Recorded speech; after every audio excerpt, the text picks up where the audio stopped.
So, as Bhakti Diksha leaders, we need to know what we are trying to achieve.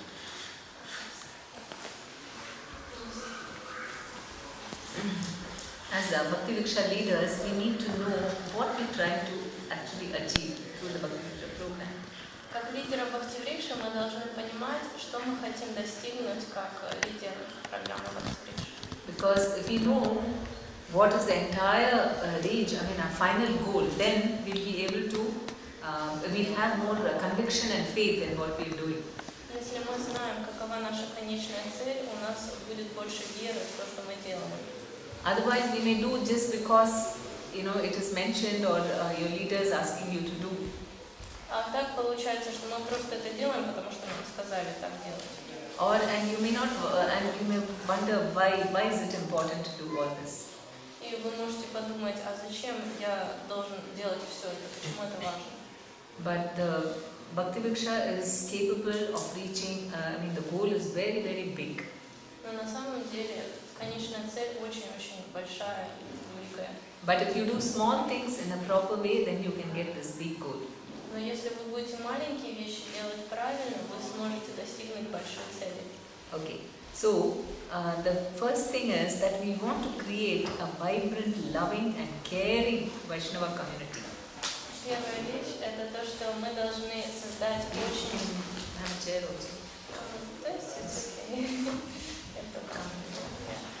Первая вещь – то, что мы должны создать очень любящую, очень заботливую вайшнавскую общину. So it has to be loving and caring Vaishnava community, and you have to continuously train new leaders. Также мы должны постоянно тренировать новых лидеров. Because if you are going to, and it's an expanding community. Потому что это такое общество, которое растет. Okay, so in a Vaishnava community means first it should be an expanding community. Вайшнавская община – это значит растущая община. Because some people feel, why should we keep, I believe in quality, let us have a small group and, we'll have some good devotees. Why should we have an expanding community? Некоторые люди думают, а почему община должна расти? Я вот верю в качество, мне кажется, пусть будет меньше преданных, но зато они будут более серьезны. Do any of you feel like that? Кто-нибудь из вас думает таким образом?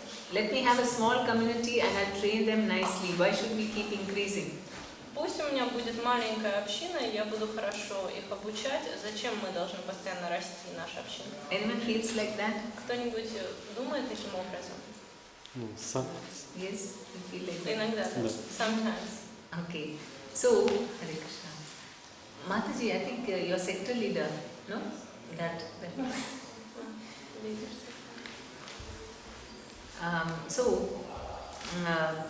Expanding means, what are the, I'll tell you, what are the qualities of a Vaishnava community? First is that it should be an expanding community, then everyone has interests of whole community at heart. Каковы качества, принципы вайшнавской общины? Это то, что она должна расти. Everyone has the interests of the whole community at heart. У каждого члена общины должно быть интерес всей общины в его сердце, то есть это должно быть важно для него. We now think that it is the leader's responsibility, whoever is conducting. For example, now we are here in this festival and we think whoever are the leaders, it is their responsibility to take care of everyone, right? И мы думаем, что вот даже сейчас на фестивале мы думаем, пусть лидеры все делают, это же их ответственность. Now it's a temporary community here. Это у нас здесь такое временное общество. We are staying to. It is a permanent community in one sense, but we are coming together for a short time. Конечно, с одной стороны, это действительно настоящая община, но мы вместе здесь только на короткое время. So normally people feel that whoever is responsible, they need to take care of the people under them. Обычно люди думают, тот, кто самый главный, он пусть и обо всех и заботится. But in a Vaishnava community, everyone feels responsible for everybody's interests. Но в вайшнавской общине каждый чувствует себя ответственным за интересы всех людей. So for example, if you see somebody is having a problem, no water. You are having all, your facilities are okay. Somebody is having a problem, some bath tap leaking, no water, something.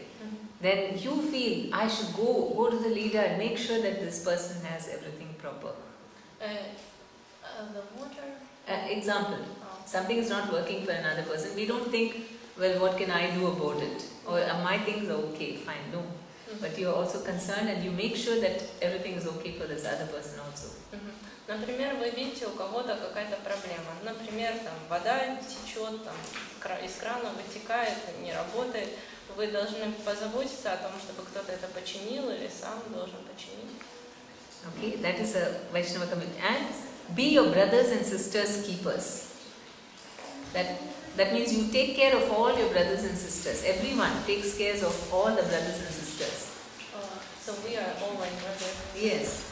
Мы все как братья и сестры, мы должны заботиться друг о друге. Maybe somebody is not coming for Mangalarati. Например, кто-то не приходит на Мангаларати. And then you can think, well, I cannot interfere, it's her problem. И вы думаете, ну я не буду лезть, это же ее проблема. But or I can think, oh, she's come to the festival and she's not able to get up for Mangalarati. Let me find out if she's having any problem. А так вы можете подумать, а почему вот она не может стать на Мангаларати? You need. Вы можете подумать, почему она не встает на Мангаларати, может быть, есть какие-то проблемы, может быть, я могу как-то помочь. So I will ask Anna, are you able to come for Mangalarati? И я спрошу Аню, меня Аня зовут, почему ты можешь прийти на Мангаларати? And I think, so I will not ask her as a final fault, but I'll ask her, you have a small baby, you have 2 children, are you able to manage? Or can I help you? И я могу вот спросить, вот у тебя 2 детей, ты сможешь прийти на Мангаларати? Может быть, я могу тебе как-то помочь в этом? You know, we're all dancing so nicely for the kirtan. I really felt so happy. Мы так прекрасно танцуем на киртане, я чувствовала себя такой счастливой. But I didn't see you, so I thought maybe you're having some problem.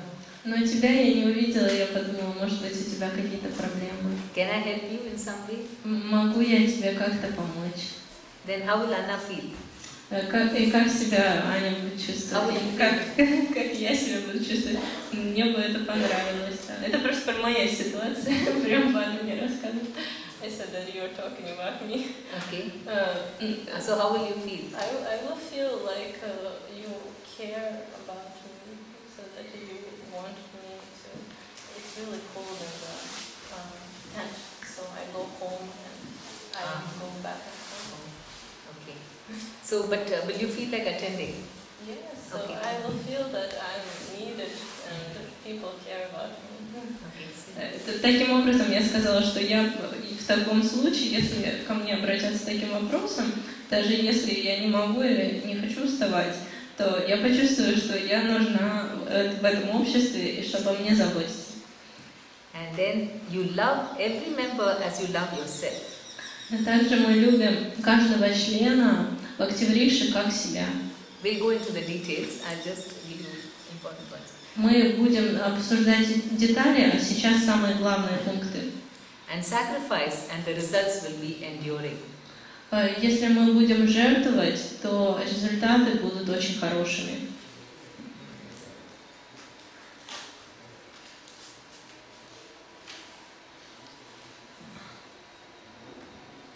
Okay, and everyone gets wonderful guidance and security to help cope with daily challenges.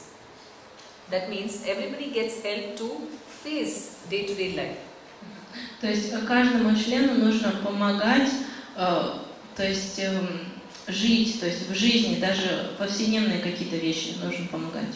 See, even devotees, they have one outer life and one inner life. У преданных есть внутренняя жизнь и внешняя жизнь. When we are together, we sing kirtan, we feel very happy. Когда мы вместе, мы поем киртан, мы чувствуем себя очень счастливыми. But there's some problem going in our hearts. Но у нас внутри в сердце и в уме могут быть проблемы. And we don't know how to solve it in a Krishna conscious way. И мы не знаем, как решить эти проблемы с помощью сознания Кришны. And we don't know whom to tell. И мы не знаем, к кому обратиться. Maybe senior leaders are busy, I cannot go to them. Exactly how I feel. Может быть, старшие преданные, они очень заняты, и я не могу к ним пойти. So this is the Vaishnava community, that everybody gets guidance and security. Вот в чем суть общества Вайшнава, в том, что каждый получает заботу, и как бы его кто-то ведет. And natural and innocent love burns away unhealthy behaviors. So we all have some kind of anarthas or unhealthy behavior. У нас у всех есть какое-то неправильное поведение, но настоящая любовь, она все это убирает. But in the Vaishnava community, everybody is accepted and allowed to progress. В вайшнавском обществе каждого принимают таким, какой он есть, ему разрешают прогрессировать. Everyone gets love. Все получают любовь. And so this burns away all the unhealthy behaviors. И все это сжигает неправильное поведение. And people who receive help and love are more healthy. Люди, которые получают любовь и помощь, они более здоровы. And it is a living organism, not a set of concepts and rules. Это Living organism, the society, Vaishnava community. Вайшнавское общество – это живое существо, это живой организм. I'll go into the explanation. Я позже объясню все это прямо. And so in the community there is a lot of communication, there is sharing. И в обществе очень много люди делятся друг с другом и общаются. And there is a lot of service. И очень много служения друг другу. So this is what we are trying to create through the Bhakti Vriksha program. Вот что мы стараемся создать с помощью программ Бхакти Врикша. And we will see why it's important. И мы узнаем, почему это важно. Why should we keep expanding? Почему мы должны постоянно расти, расширяться? Because expansion means, if we want to keep expanding our community, that means we have love and compassion for others. Если мы хотим, чтобы наше общество росло и развивалось, это значит, что мы любим и сострадаем другим людям. Because we should understand that everybody has got some suffering on the other. Мы должны понять, что у всех есть какие-то страдания. And unless we reach out to them, they're going to really, life is going to be miserable and they don't know how to come out of it.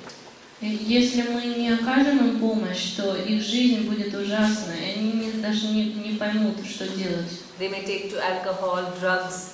Они могут начать выпивать или принимать наркотики, to forget their misery, чтобы забыть свое or they страдание. commit suicide. Или они могут даже совершить самоубийство. So, if we want to give mercy to others, if we want to keep on expanding, that means we don't want others to suffer. Если мы хотим дать милость другим, и мы хотим расти и развиваться, это значит, что мы не хотим, чтобы другие люди страдали. And expansion also means, because it's Chaitanya Mahaprabhu's desire that we should keep bringing new souls. Также Чайтанья Махапрабху очень хотел, чтобы мы постоянно притягивали новые души в наше общество. And when we fulfill Chaitanya Mahaprabhu's desire, we get more and more advancement, spiritual advancement. И когда мы выполним это желание Чайтаньи Махапрабху, то мы будем сами развиваться духовно. And when we want to give all this mercy to others, then we will cooperate, because one person cannot do everything. So we need to cooperate with each other in order to preach. Чтобы проповедовать, нам нужно сотрудничать друг с другом, потому что один человек не может все делать, а мы хотим дать милость другим. Somebody is a good singer, somebody is a good lecturer, somebody can cook prasadam very nicely. Может быть, кто-то очень хорошо поет, а кто-то хорошо дает лекции, а кто-то прекрасно готовит прасад. So, if we want to keep bringing new souls, then there is a lot of cooperation amongst us.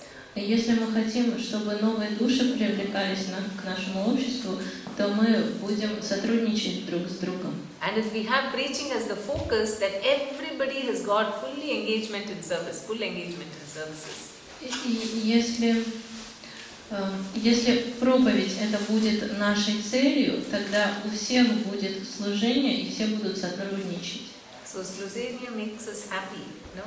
Поэтому служение делает нас счастливыми, не так ли? then we want everyone to be happy all the time. Мы хотим, чтобы каждый был счастлив постоянно. Not only when they come for festivals or other programs. Не только когда они приходят на фестивали или на программу. And when you come, when you are engaged in services, what happens? Devotees are on the spiritual platform, right? И когда преданные заняты служением, они находятся на духовном уровне. Right? If you want to, because here we are only talking about Krishna. Wherever you go, there is one program. You cannot forget Krishna here. The festival, can you forget Krishna? Вот, например, здесь на фестивале. Можете ли вы забыть о Кришне? Куда ни глянь, везде Кришна программы. So if we are engaging everyone in preaching, then all the time devotees are thinking about Krishna. Если мы каждого занимаем в служении, тогда преданные постоянно думают о Кришне. And you will see that devotees are advancing very fast. И вы увидите, что преданные очень хорошо развиваются. Even if they are just bringing new people to the program, even that. Даже если они просто новых людей приводят на программу. And then the whole community gets the full mercy of Lord Chaitanya. И так все наше общество получает полную милость Господа Чайтаньи. Because he is so happy, all these people are cooperating to fulfill my mission. Он так счастлив, он видит, что все эти люди, они сотрудничают, чтобы выполнить его миссию. And easy to administer such surrendered devotees. Easy to take care of such surrendered devotees and their preaching. Очень легко заботиться о таких преданных, потому что они полностью предались и проповедуют. So now you see why we need to expand. Поэтому вы теперь понимаете. Some people said, I don't think we need to expand. Кто-то говорил, что я считаю, что может быть нам не стоит так вот расти. А сейчас вы понимаете, почему нам нужно расти нашему обществу. So as Bhakti-Vriksha leaders, we should really be concerned about implementing the preaching part of the program. Поэтому, как лидеры Бхакти-Врикши, мы должны очень сильно заботиться о том, чтобы проповедь продолжалась. In the modules. Otherwise, many times leaders, they finish the discussion and straight away they go to prasadam. They say no time. Очень часто нет времени, и поэтому мы просто после модулей сразу к просаду приступаем и все. But if you encourage them to start preaching from the very beginning, according to the modules, then you will find that they develop all these qualities. Но если мы будем проходить проповедь и будем вдохновлять преданных, чтобы они проповедовали, они получат очень много хороших качеств. Okay. Then the second goal is that everyone should be interested in everyone else's welfare. Вторая цель состоит в том, чтобы каждый должен интересоваться делами друг друга. Is this required that we should love everyone? We should be concerned about everyone's welfare? Как вы думаете, это действительно важно, чтобы мы заботились о благополучии друг друга? Everyone can take care of themselves, isn't it? Не так ли, что каждый вроде бы может сам о себе позаботиться? So do we need to really worry about others' welfare? И действительно ли нам нужно переживать о благополучии других людей? Yeah? Yes. You need to. Because in the Bhagavad Gita, Krishna says, what are the symptoms of a self-realized soul? В Бхагавад-гите Кришна говорит, каковы симптомы человека, который достиг совершенства. That the self-realized soul can see the same thing for others as for himself. He understands their pains and pleasures according to what he is undergoing. А там говорится, что душа, которая себя осознала полностью, он видит и горе, и радость других существ, как будто бы это его горе или радость. So the nature of a soul, self-realized soul, is like that, to always be concerned about others. Поэтому природа самосознавшая себя души, чтобы заботиться о других.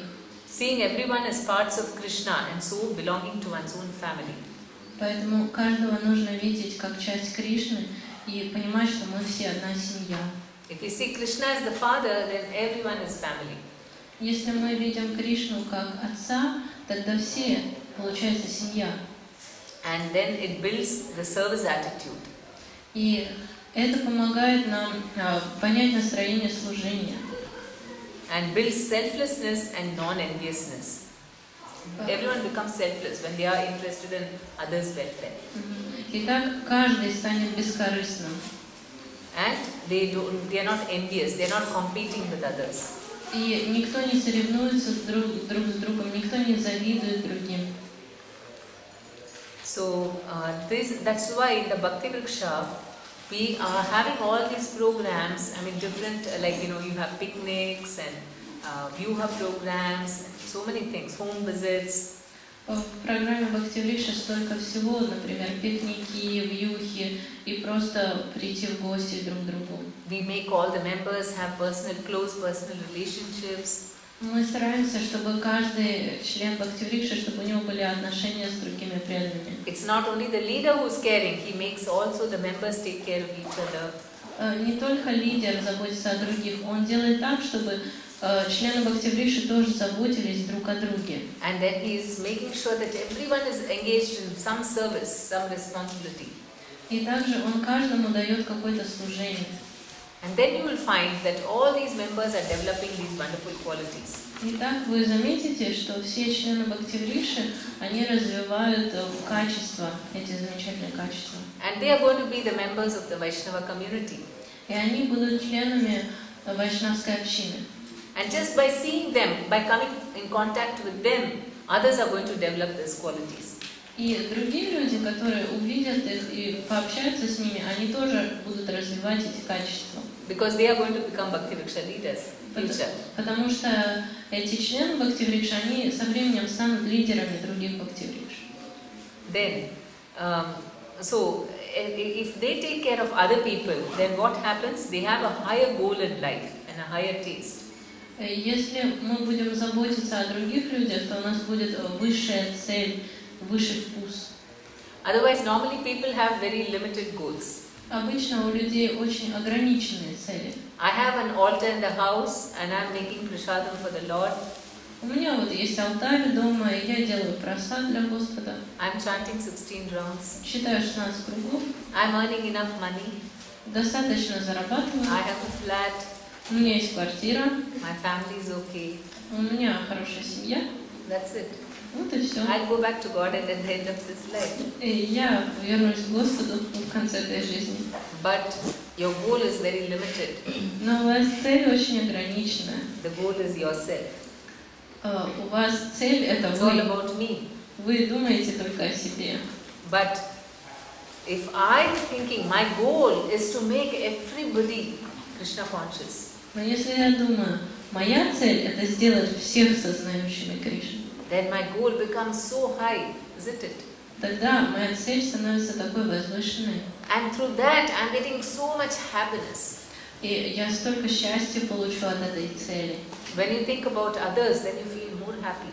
Когда вы думаете о других, вы чувствуете себя более счастливой. Is it not? Разве не так? That you want to share? Anyone wants to share? Кто-нибудь хочет привести какой-то пример, поделиться чем-то? How they experienced by caring for others, they got more happiness than just caring for yourself. Вы можете поделиться, как вот вы о ком-то позаботились и получили больше счастья для себя. Почувствовали счастливым. Yeah. Giving prasad. Giving prasadam. Okay. Давать просад, раздавать. You're hungry, but never mind. Giving Vaishnavas, then you get happy, more happy. Yes. Да, например, вы чувствуете голод, но вы думаете, я сначала преданных накормлю, и вы чувствуете больше счастья, когда вы кормите других, чем когда кормите себя. And serving Krishna through serving his devotees. We don't know how to directly serve Krishna, but if we can serve every devotee, that is equal to serving Krishna. More than serving Krishna. На самом деле, если мы служим преданным, то это даже более возвышенно, чем когда мы самому Господу служим, потому что мы не понимаем, как Ему служить напрямую. In fact, Chaitanya Mahaprabhu said the way to advance in Krishna consciousness is just chanting Hare Krishna and serving Vaishnavas. И Чайтанья Махапрабху говорил, чтобы развиваться в сознании Кришны, мы должны просто служить преданным и воспевать Святое Имя. And then it builds true love and trust among devotees. И таким образом появляется любовь и доверие среди преданных. Why do I trust the devotees? Because nobody is going to exploit me. Everyone wants to help me. Я вижу, что каждый хочет мне помочь, никто не хочет меня эксплуатировать, и поэтому я доверяю преданным. I can tell them anything. Nobody will let me down. Я могу им все что угодно рассказать, никто не подведет меня. And no time for self-pity, anxiety, greed, lust, etc. We don't have time to think about ourselves. И таким образом у нас нет времени, чтобы о себе думать, чтобы жадничать или там еще какие-то качества. When you have a lot of time, what do we think? Oh, I didn't get this. I wish I got that. Isn't it? Когда у нас много времени, мы думаем, о, вот это я не получил, лучше бы мне это дали. When will all my desires be fulfilled? И когда же мои желания все исполнятся? And by thinking all this, we become so unhappy. И мы это все думаем и чувствуем себя такими несчастными. И если вы сделаете так, что все члены вашей бхакти-врикши будут так себя вести, тогда все они будут очень быстро развиваться. Because this envy is very difficult to get out of this heart. Очень сложно избавиться от зависти в нашем сердце. You always feel, oh, why should they have more than me? Or some, some competition we have. И у нас очень много соревнований, мы думаем, а почему вот у него больше, чем у меня? But if you are engaging everyone in serving others, you will be amazed how that envy goes away from their mind. Но если вы делаете так, что каждый служит друг другу, тогда вся зависть просто улетучивается из And they genuinely become so happy just to make others happy. И таким образом они становятся такими счастливыми, потому что они думают о счастье других. So you think such a community is possible? Как вы думаете, возможно ли такое общество? No. Okay. Then be your brothers and sisters keepers. Why should we take care of our brothers and sisters? Почему мы должны заботиться о наших братьях и сестрах, о нашем обществе? Because if we take care of each other, then we learn how to be very personal and caring.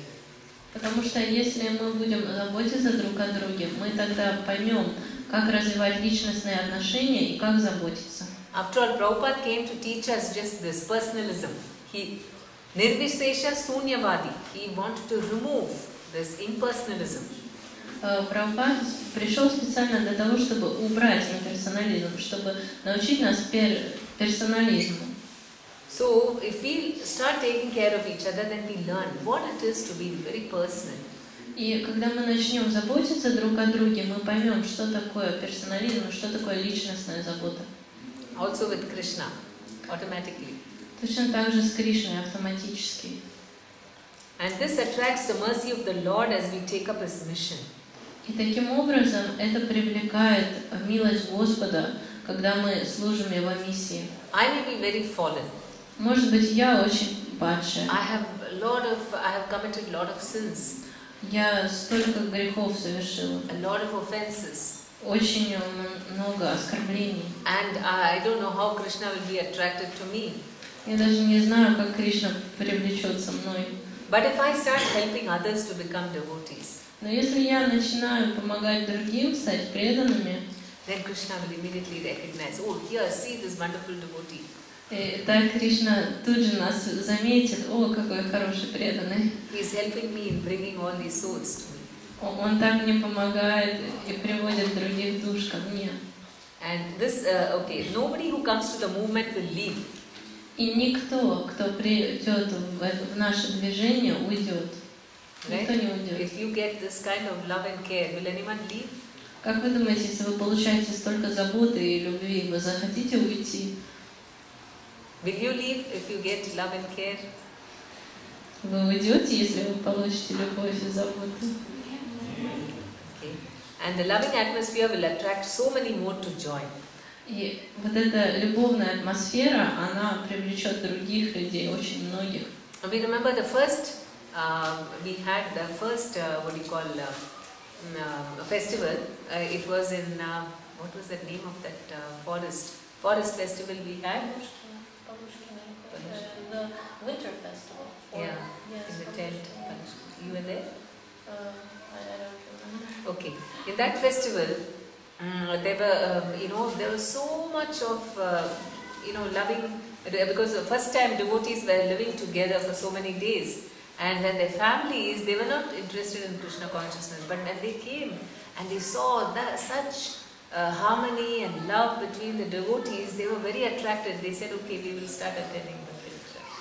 Помнится, как самый первый фестиваль Бхактивриш, Полушкина, там это первый раз, когда преданные жили несколько дней все вместе, и там было столько любви, такая замечательная атмосфера, что даже родственники преданных, они приехали, сначала они не интересовались сознанием Кришны, но увидев, как преданные заботятся друг о друге, им тоже понравилось, они привлеклись.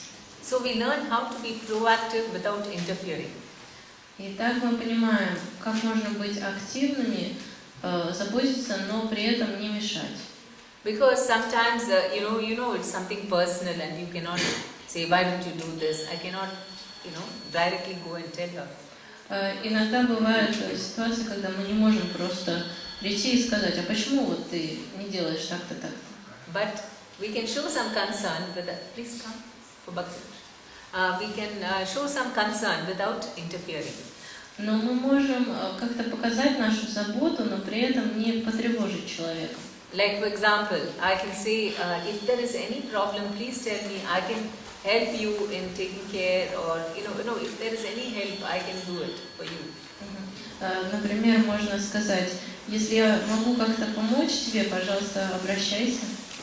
But suppose she says, please come. Пожалуйста, проходите, садитесь, место есть.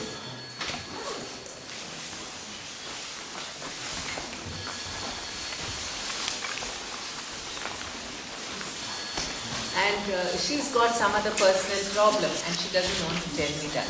Ну, например, у кого-то есть какая-то личная проблема и не хочет мне рассказывать об этом. And then I cannot, interfere and say, no, you tell me, I will, she may not like it. Я не могу сказать, нет, ты должна мне сказать. Может быть, ей это не понравится. So, but what I do, I go and tell senior devotee. Maybe I go, who's your ППдд16? Your secretary. Okay, I go and tell Andre and Tanya. I think, Anna is having some problem. Please see. Ну, я могу обратиться к лидеру сектора, вот, например, там, Андрею и Тане, и сказать, вот у Ани какая-то проблема, мне кажется, пожалуйста, постарайтесь поговорить с ней. She is not opening to me, but maybe she will open up to sector leader. Она, может быть, мне не хочет открыться, но лидеру сектора, может быть, откроется. And then, in this way, everybody will feel very secure and protected.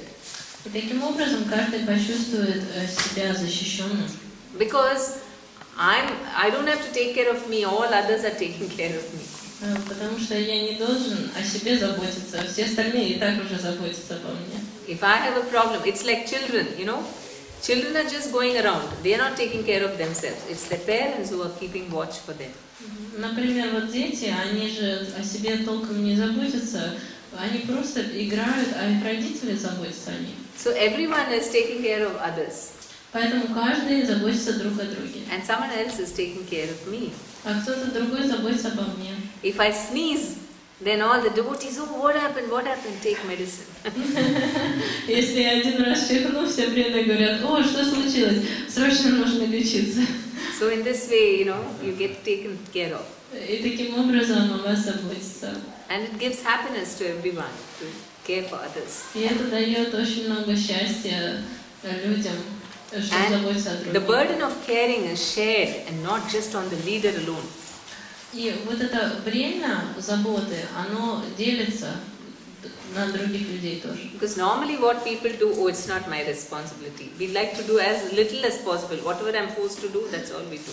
Обычно мы не любим много делать, мы только делаем самый минимум. Мы думаем, это его обязанность. It's not my problem. Это не моя проблема, это что-то другое. But then the leader, his head is bursting. He has to take care of everyone. Any problem, go to the leader. И таким образом голова лидера готова взорваться, потому что любая проблема, нужно идти к лидеру. But in a Vaishnava community, you have so many devotees, so many different levels of devotees to help you. Но в вайшнавской общине есть столько преданных, которые могут вам помочь. And this creates deep, lasting and satisfying relationships. И это позволяет создавать очень глубокие и очень долгие отношения. Why have we come to Krishna consciousness? Почему мы пришли в сознание Кришны? Yes? Why did we come to Krishna consciousness? Почему? We were unhappy. Yeah, but why were you unhappy? Но почему мы были несчастны? Одиноки были. We felt alone. Что? Потому что у нас не было такой атмосферы заботы. We didn't have a community of care. Что? Думали, остаемся. We didn't have a goal. Yeah, but most of all, you didn't have relationship with Krishna, right? You didn't have any relationship, that deep, satisfying relationship, isn't it? У нас не было настоящих отношений с Кришной. We all had some relationships, but they were not satisfying to the heart. В принципе, у каждого из нас есть отношения с Господом, но мы не чувствовали от этого удовлетворения. But when we love Krishna more and more, then we love his devotees more and more. Но когда мы начинаем больше и больше любить Кришну, мы начинаем больше и больше любить преданных. So if we have this kind of caring relationships, then it will completely satisfy the soul. Если у нас будут настоящие заботливые отношения, мы как души будем полностью удовлетворены. And your relationship with Krishna will also improve. И наши отношения с Кришной также будут улучшаться. So that is Krishna consciousness. Вот это и есть сознание Кришны. Okay. So then, love every member as you love yourself. Любите каждого члена Бхактиврикши так же, как вы любите себя. So how do you do that? Как это можно сделать? What do we do for ourselves? Что мы делаем для себя? We always wish the best for ourselves, right? Мы всегда желаем только самого лучшего для себя. So similarly, for everyone, we should wish all the best. Поэтому для всех нам нужно желать только самого лучшего. Because Krishna listens to Vaishnavas. Потому что Кришна, он слушает преданных.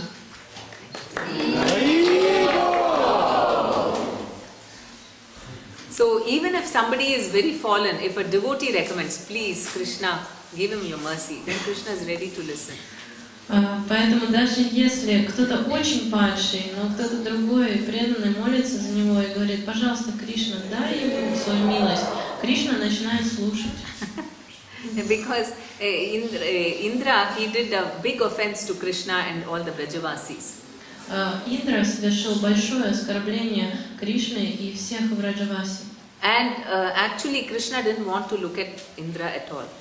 И на самом деле Кришна даже не хотел посмотреть на Индру. You know the pastime when he just put all the heavy rain on the Vrajavasis. Вы знаете эту лилу, когда Индра послал огромный, очень сильный дождь. Krishna raised the Govardhana hill to protect the Vrajavasis. И Кришна поднял холм Говардхан, чтобы защитить Враджаваси. So Krishna didn't want to look at Indra. He was very offensive.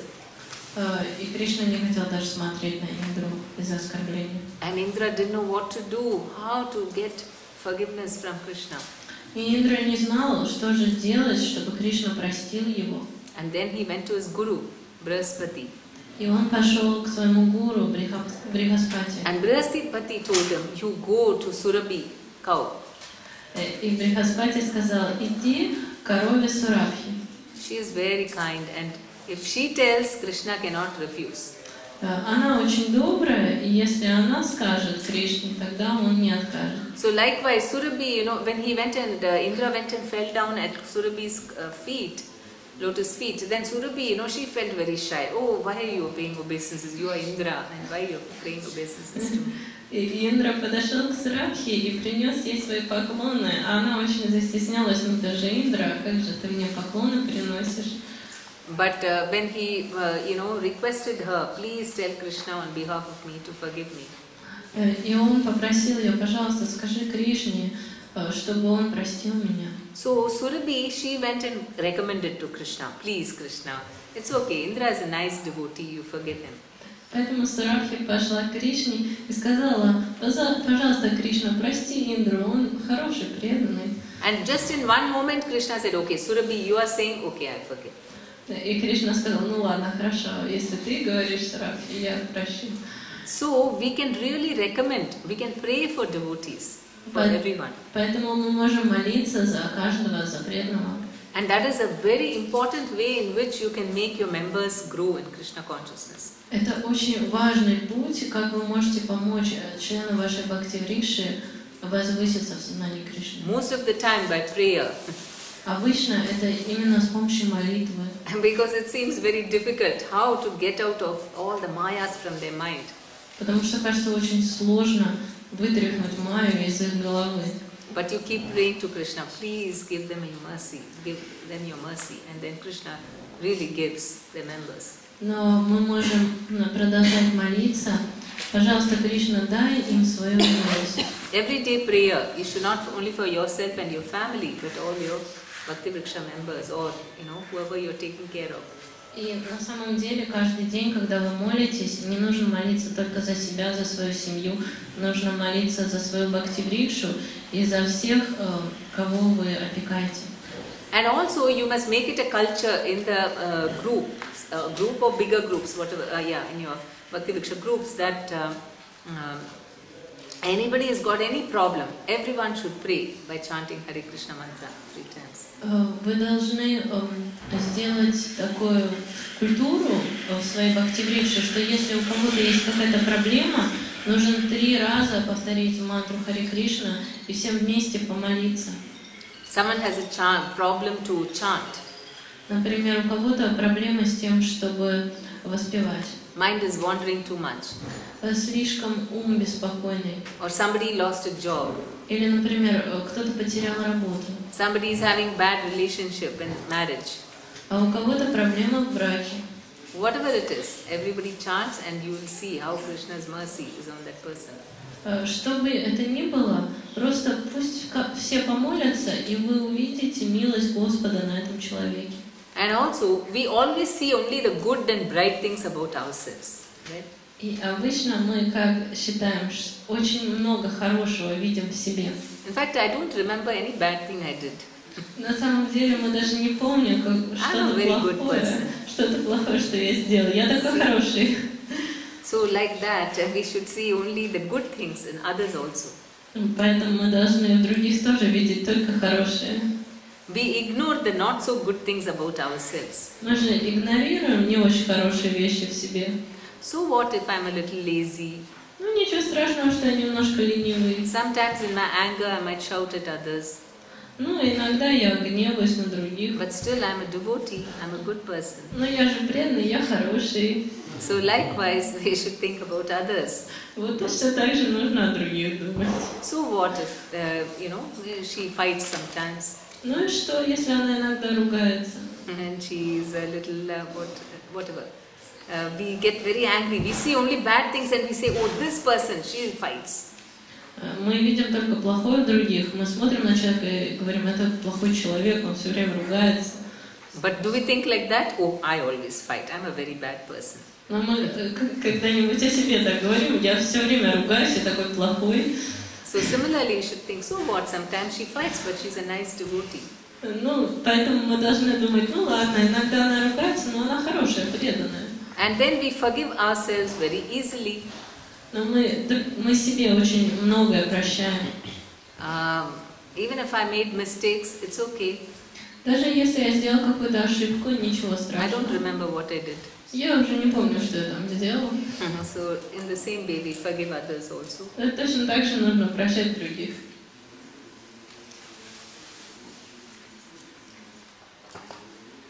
We want everyone to love, accept and care for us in spite of our faults.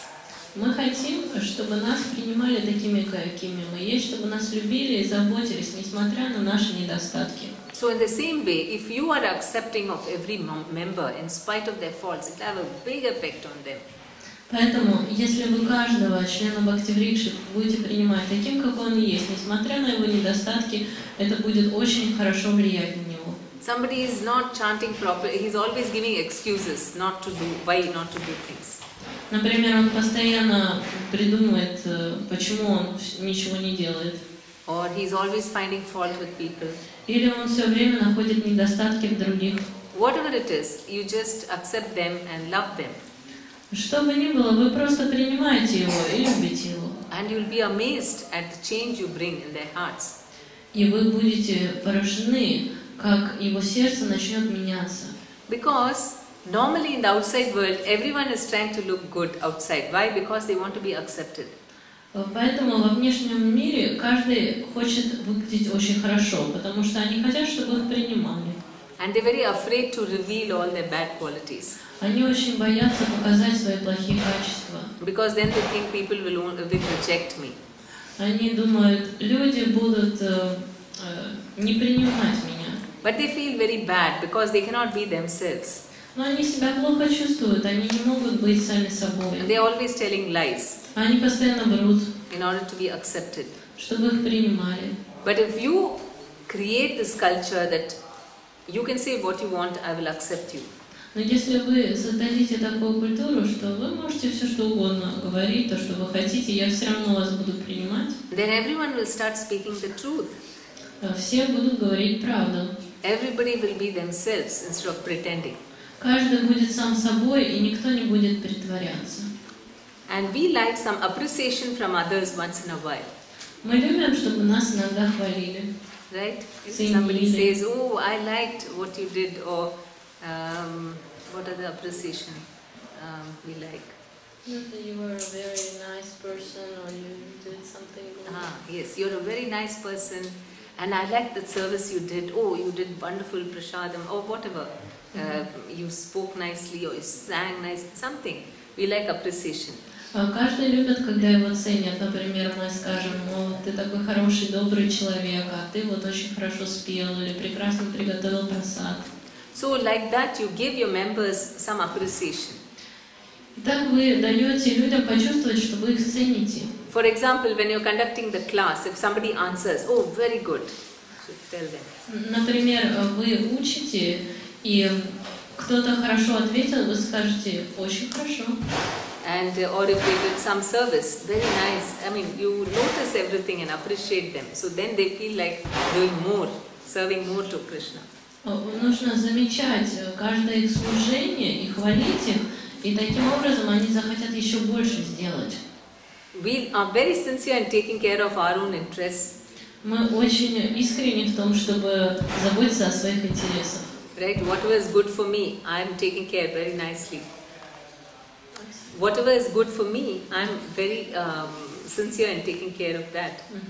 Если, например, что-то для меня важно и нужно, я позабочусь об этом. Maybe this computer belongs to me. Okay? Например, это мой компьютер. Then I take very good care. Я очень забочусь о нем.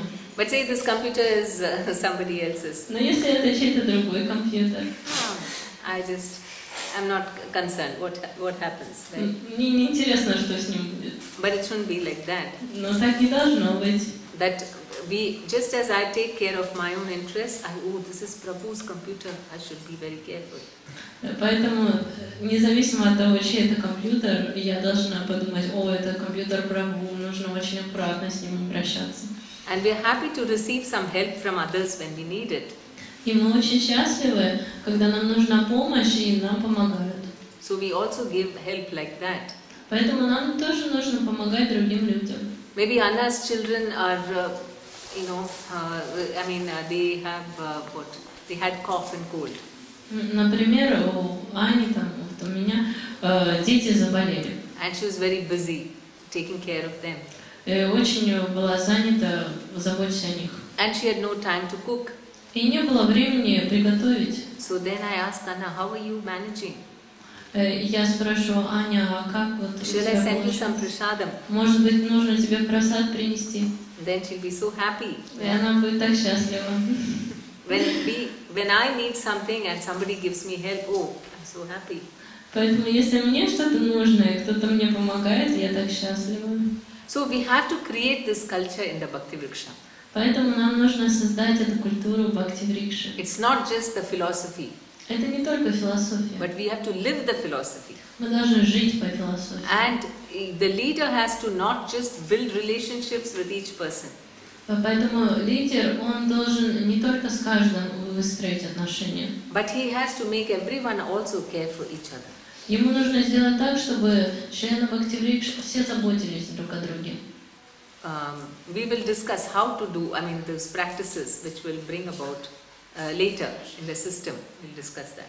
Мы позже обсудим, как это сделать. And sacrifice and the results will be enduring. So we have to sacrifice some time for the service of Krishna, for devotees and for preaching. Жертвуйте, и результаты будут хорошими. Мы должны жертвовать свое время для преданных и для проповеди. So the time is the most precious thing, because you can never get back time. Время – это самая ценная вещь, вы не можете вернуть ни секунды. So if we sacrifice for that, for Krishna, for devotees, then we'll get very big results. И поэтому, если мы будем жертвовать для преданных и для Кришны, у нас будут очень хорошие результаты. So taking care of members also requires a lot of sacrifice.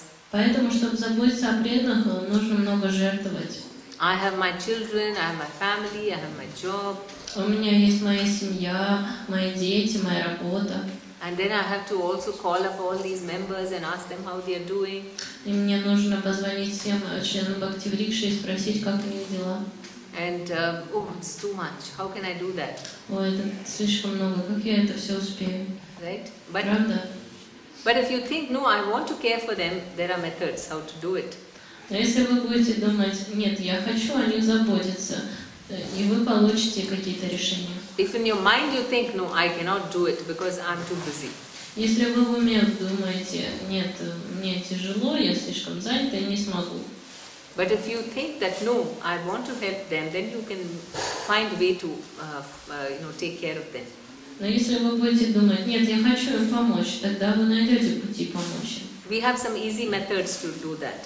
У нас есть легкие методы, чтобы это делать. We'll discuss that later. Мы позже обсудим это. And we sacrifice some money for the service of Krishna and the devotees. Также нужно жертвовать немного денег для служения Кришне и преданным. Then we have to overcome some false ego, pride, and learn to work in cooperation with others. Также нужно преодолеть свое ложное эго и научиться сотрудничать с другими. This is very difficult, right? Это очень сложно, не так ли? More difficult than sacrificing money and time. Это даже еще сложнее, чем жертвовать время и деньги. That person has hurt me very much. I cannot work with them. И мы думаем, вот этот меня очень обидел, я с ним не хочу работать. And then what happens? That service gets affected. We can't do something wonderful for Krishna. И что же происходит? Наше служение, оно страдает от этого, мы не можем что-то хорошее для Кришны сделать. But instead you think, okay, I'm very hurt by this person, but anyway, we need to serve Krishna together. Doesn't matter. We will somehow cooperate. Но если вы думаете, ну ничего, да, он меня очень обидел, но нам нужно как-то служить Кришне, нам нужно сотрудничать. Then you can do great things, because then nothing will be an obstacle. И таким образом у вас не будет препятствий, вы сможете сделать великие вещи. Mostly it is a question of humility. Sometimes we have to get permission. Somebody may say, no, you cannot do it. And then we feel, oh, I'll never approach this person. Нужно быть очень смиренным. И если вам кто-то скажет, да нет, ты это не сможешь сделать, и вы думаете, я не подойду больше к этому человеку. Then who is the loser? Тогда кто проиграл? I myself, right? Я проиграл. Because my pride, they said no, I will never go to them. Потому что они что-то сказали, и я думаю, все, и больше я к нему не подойду. But instead we think, why did they say no? Why did they say no? Лучше думать, а почему он сказал нет? There must be some reason. Наверное, должна быть причина. What are they thinking about it? What is the threat to them? Почему они видят в этом что-то плохое для себя? Like, for example, I want to sell some service you want to do, and your senior or any other devotee said no. Give an example. Ну, например, дайте какой-то пример, вы хотите какое-то служение сделать, а ваш, то есть кто-то из старших вам сказал, нет, вы не можете это делать. Can you think of an instance? Можете, where you wanted например, to do some service and then somebody else said no. Например, можете какие-то примеры привести, когда вы хотели что-то сделать, а вам сказали нет, вы не можете. Часто у меня было сложно. У меня был интересный пример, когда только пришел в сознание Кришны, и сказали, что будет праздник, и надо послужить, это очень благоприятно. И я пришел, подошел к старшему и сказал, я готов вот помочь. Он говорит, да, у нас очень много работы, очень много всего. Сейчас можно паузу? So he said that when he first came to Krishna consciousness, there was a big Krishna consciousness holiday, and there was a lot of service and people, and he came, and he said, I want to serve, and they said, yes, you can serve. Вот, сейчас, говорит, мы сейчас мы тебя займем, все, и я стою в центре, в проходе, 40 минут, мимо меня, все ходят, что-то делают. Меня никто не замечал вообще. Кто-то с ведрами, кто-то шпагой, кто-то что делает. А я стою, жду, когда же меня вызовут. So this Prabhu says that he waited 40 minutes and nobody just gave him any service. Just people came back and forth and back and forth. This is very common. А тут жена еще звонит, ты где? Я говорю, я в храме. Что ты там делаешь? Ничего. Говорит, что ты там делаешь? Давай домой. And then his wife called him and she said, where are you? He said, I'm in the temple. What are you doing there? I'm not doing anything, I'm just waiting. So just go home, said his wife. Я пошел домой. And he went home. No. So you thought that nobody cares, right? И таким образом мы почувствовали, что всем наплевать. Нет, слава Богу, у меня было такое сознание, наверное, не повезло. Я тогда подумал, что, наверное, это тоже надо заслужить. Actually, he had a very good attitude. He said, maybe I don't deserve it. Maybe I will deserve it later to serve Krishna. No, that is also that is also not true. So you should have thought, okay, maybe everybody is going around like this. Why are they going without looking at me? И нужно было подумать, а почему вот все ходят туда-сюда, а на меня даже не смотрят? Because no one knows me. Потому что никто меня не знает. Right? They don't know, they think you're a new person and they think you cannot do any service. You don't know what to do. А они просто думают, вы новый человек, вы, наверное, не знаете, что делать, не сможете. Right? So you could have gone to a devotee and introduced yourself. Поэтому можно было бы подойти к преданному и представиться. And say that, are there any service which I can do? И спросить, а есть ли служение, которое я могу сделать? Right? Often people are too busy. Many times I had the same situation, and now I have the same situation. They said, no, we're busy, don't touch us. We don't want to talk later. Okay. Then even if they are like that, then you should find some... No, that they are okay. Then maybe, okay, one reason may be that they don't know you. Одна причина может быть, потому что они вас не знают. Another reason may be because they're too busy. Другая причина, они слишком заняты. Something has to happen and everybody is rushing because the time is very less. Очень мало времени, что-то сейчас произойдет, и все бегают туда-сюда. Isn't it? Не так ли? Я не обиделся ни на кого, я прекрасно все понимаю. Это была моя личная реализация. He wasn't hurt and he understood everything. I know, but yes, but I'm saying this is just an example. Okay, in your case, but you came back later. Ну, это просто пример, но вы потом еще пришли. Конечно, Yes, okay, that's very и good. ждал своего времени, и пришло время, когда у меня сейчас практически во всех направлениях меня пытаются разорвать, везде занять служение. He was waiting for his time, and then after time, everyone gave him service. Okay. But that's a good example. But sometimes we just think, oh, I cannot. He's a new person, but still you can go and tell them that, see, these are the what you could have done on the first day is you could have told someone, see, I can do all these things, I am good in this, please give me some service.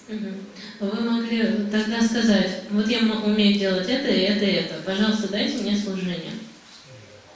Okay, so we always try to understand what is it, and then we don't give up. We go and talk in such a way which will address their interests.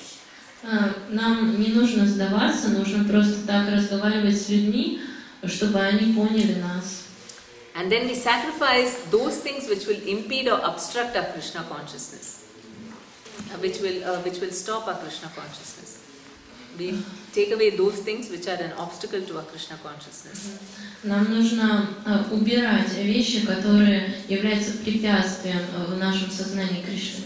So anything which will come in the way, we know, many times we know this is not good for my Krishna consciousness, but then we are too attached to that material thing, and then we say it's okay, I cannot give it up. Right? Есть обычно какие-то материальные вещи, и мы знаем, что это плохо для нашего сознания Кришны, но мы думаем, ну я слишком привязан, я не могу, и потом мы думаем, ну ладно, все в порядке, ничего страшного. But we have to learn to sacrifice that so that we can advance in Krishna consciousness. Нам нужно научиться жертвовать некоторыми вещами, чтобы развиваться в сознании Кришны. For example, what could be the sacrifice while taking care of your members? Maybe somebody has told you something, you know, the member, they don't know, new people, so they didn't respect you properly. No, among the new members, because they are new, they don't know and they may not have treated you with respect. Например, пришли новые люди, они не знают, как нужно правильно общаться, и они могли отнестись к вам с неуважением. And your natural tendency would be to ignore them. И обычно вы просто будете игнорировать их. Right? Это естественная реакция. These other members are very nice. This one doesn't behave properly. I'm not going to give him any attention. Наша естественная реакция такова, что мы думаем, вот эти хорошо себя ведут, я буду с ними общаться, а этому я не буду уделять внимания. But if we sacrifice our false ego, then we will think it's okay. He's just a new person and I have to be nice to him. Но если мы жертвуем своим ложным эго и думаем, ну хорошо, это просто новый человек, я должна уделить ему внимание, хорошо относиться к нему. And in that way you're making one person, you know, they can pick up Krishna consciousness.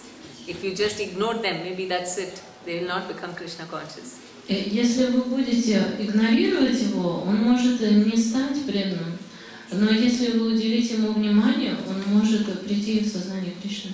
Even with our relationships at home, sometimes, you know, we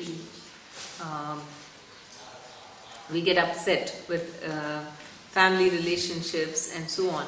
We don't tolerate. But if we tolerate, then what happens is they can take up Krishna consciousness. We fight. Instead, maybe the wife is not very Krishna conscious, and then what do we do? We fight and force them. No, you have to do what I say.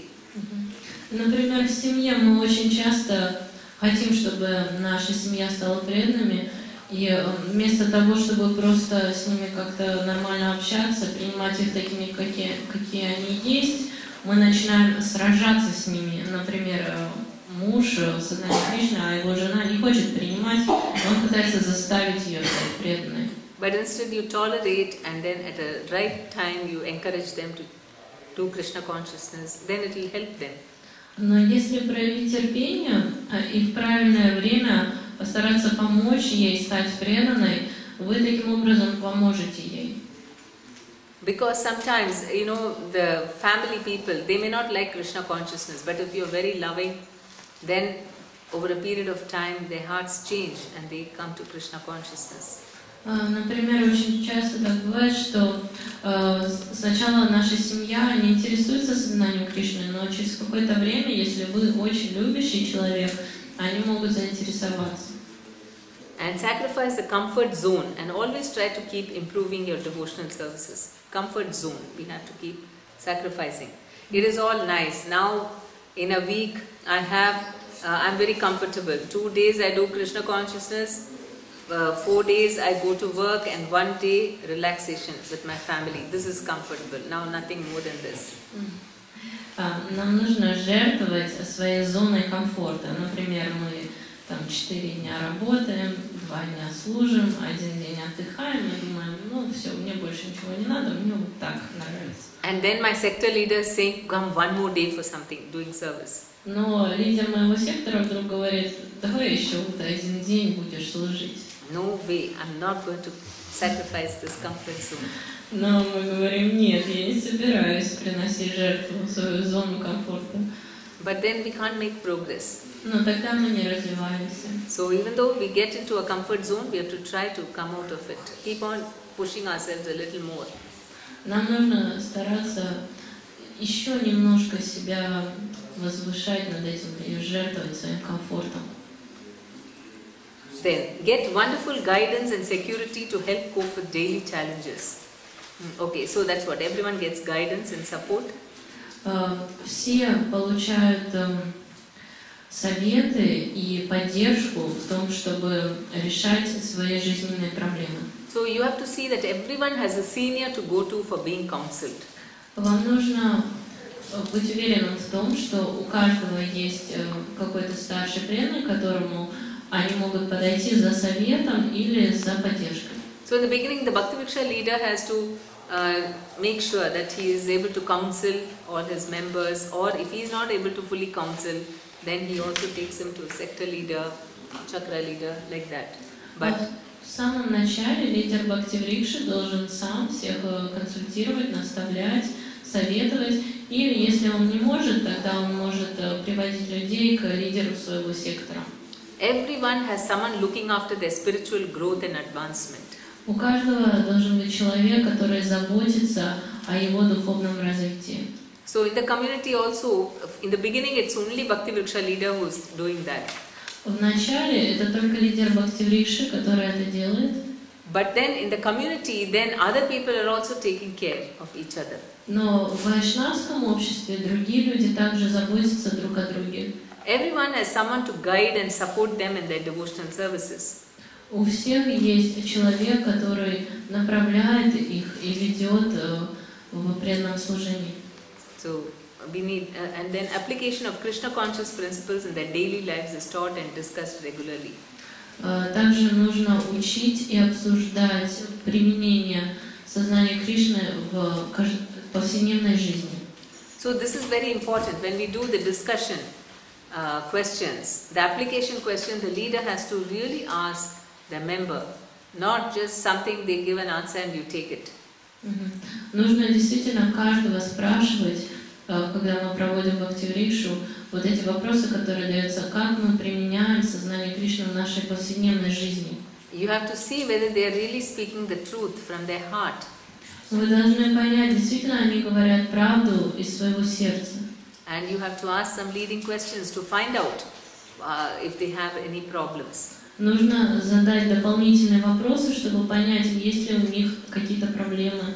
Because that is very important. It's not enough if they know just the philosophy, but they should know how to apply it in their lives. Недостаточно просто знать философию, нужно, чтобы каждый знал, как применить это в жизни. And then everyone is encouraged and inspired to have idealistic principles, faith and trust in spiritual values. И каждого стараются поддержать в том, чтобы у него были высокие моральные принципы, вера. Because it's easy to just learn. In theory, everyone knows what does Bhagavad Gita say. В теории все знают, что говорит Бхагавад-гита. But most times they'll say, I don't know. That's all fine, but in my life it's not practical. И мы можем сказать, да, это все хорошо, но в моей жизни это не практично. You know, in real life, you have to cheat a bit. Speak the falsehood. I spoke the truth and I depended on Krishna and how Krishna saved me. Нужно делиться, например, кто-то может сказать, а я вот предался Кришне, и я не врал, я сказал правду, и Кришна помог мне. Then everyone develops faith. Yes, I should never give up my principles. Итак, каждый получает веру, да, действительно, я не должен поступаться своими There's no принципами. need to cheat and tell lies. Не нужно обманывать, There's no need to be corrupt не нужно быть коррумпированным, because Krishna is always there. потому что Кришна, Он всегда смотрит. If I please him, then he'll take care of me completely. Если я Его удовлетворю, Он полностью позаботится обо мне. So just examples of how people develop their faith through this Bhakti-Vriksha. Это просто примеры, как люди развивают свою веру в Бхакти-Врикше. And it's very important because in today's world, I don't know how it is in Russia. Это очень важно. Я вот сейчас не знаю, как в России, But everywhere else, there's so much of corruption потому что в других местах очень много коррумпированности. from top to bottom. Начиная с высших, как бы с... Senior devotees? No, I'm saying the outside world. То есть Not весь... among devotees. То есть в обычном мире непреданных очень много коррупции везде, и наверху, и внизу. So if devotees are very idealistic in behavior in their jobs and amongst other people, Но если преданные стараются везде и в работе, и везде вести себя идеальным образом, then they themselves will become very strong, они станут очень сильными, spiritually very strong, очень духовно сильными. and others will get attracted. Oh, devotees, see how they are, so ideal. They'll be impressed. И другие люди подумают: о, какие интересные преданные, они такие сильные, такие удивительные люди. And if we depend on Krishna, Krishna says in the Bhagavad Gita, last verse, wherever there is Krishna and wherever there is devotee like Arjuna, there will always be victory, opulence, great morality, determination. В Бхагавад-гите последние слова говорится, что везде, где есть Кришна и такой преданный, как Арджуна, везде будет победа, везде будут моральные высокие стандарты. And also the devotees must get help in finding employment for marriage partners, health, finance. Также преданные должны получать заботу в том, чтобы найти себе мужа или жену, или работу и так далее. And child care. Забота о детях.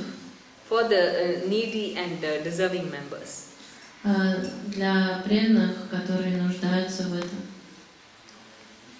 Okay. Then, natural and innocent love burns away unhealthy greed. Okay. How do you correct people in the community? Итак, как вы поправляете людей в обществе? So the best way is example is better than instruction. На самом деле лучший способ — это хороший пример, это лучше, чем инструкции. So if I feel that slowly Anna is not coming for Mangalarti. Если, например, я вот вижу, что Аня не приходит на Мангаларати, and then I start going. I mean, I'm going regularly. Но я постоянно прихожу. And she knows that. И она это знает. Then she'll get impressed, right? She'll think, oh, I also better go. She's going. И она подумает: ну надо же, вот Маша Прем-Пан не всегда ходит, наверное, мне тоже лучше ходить. And then if I request her, can you please come for Mangalarti? She'll be ready to come. Если прям пани Матаджи скажет: пожалуйста, приходи, то Аня тоже придет. But if I don't go and I tell Anna, why are you not going? Please go. Но если я сама не прихожу, и Ане скажу: пожалуйста, приходи. She'll first ask, are you going? Она спросит: а вы ходите? Or our Bhakti Vriksha members, we tell them, you should only eat prasada. Или, например, мы в Бхакти Врикше говорим: вы должны есть только прасад. And then they see us sitting in the restaurant and eating our food. А они видят, что мы в ресторанах обедаем. They'll think, oh, they will follow what we are doing rather than what we are telling them. Они будут следовать тому, что мы делаем, а не тому, чему мы их учим. So whatever we want to teach them, we should show by example. Поэтому чему бы мы хотели их научить, мы должны показывать хороший пример. And love cures the soul and makes it purified. So if somebody's got an anartha, if you still continue loving them, then it purifies their heart. Любовь, она лечит все анархии. И если мы будем продолжать любить каждого, тогда его сердце очистится. We can use discipline also. Мы можем, конечно, наказание тоже использовать, But we don't start hating them.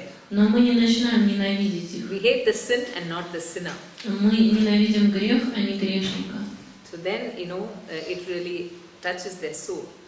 И таким образом это доходит до самой души. Material punishment cannot touch the soul.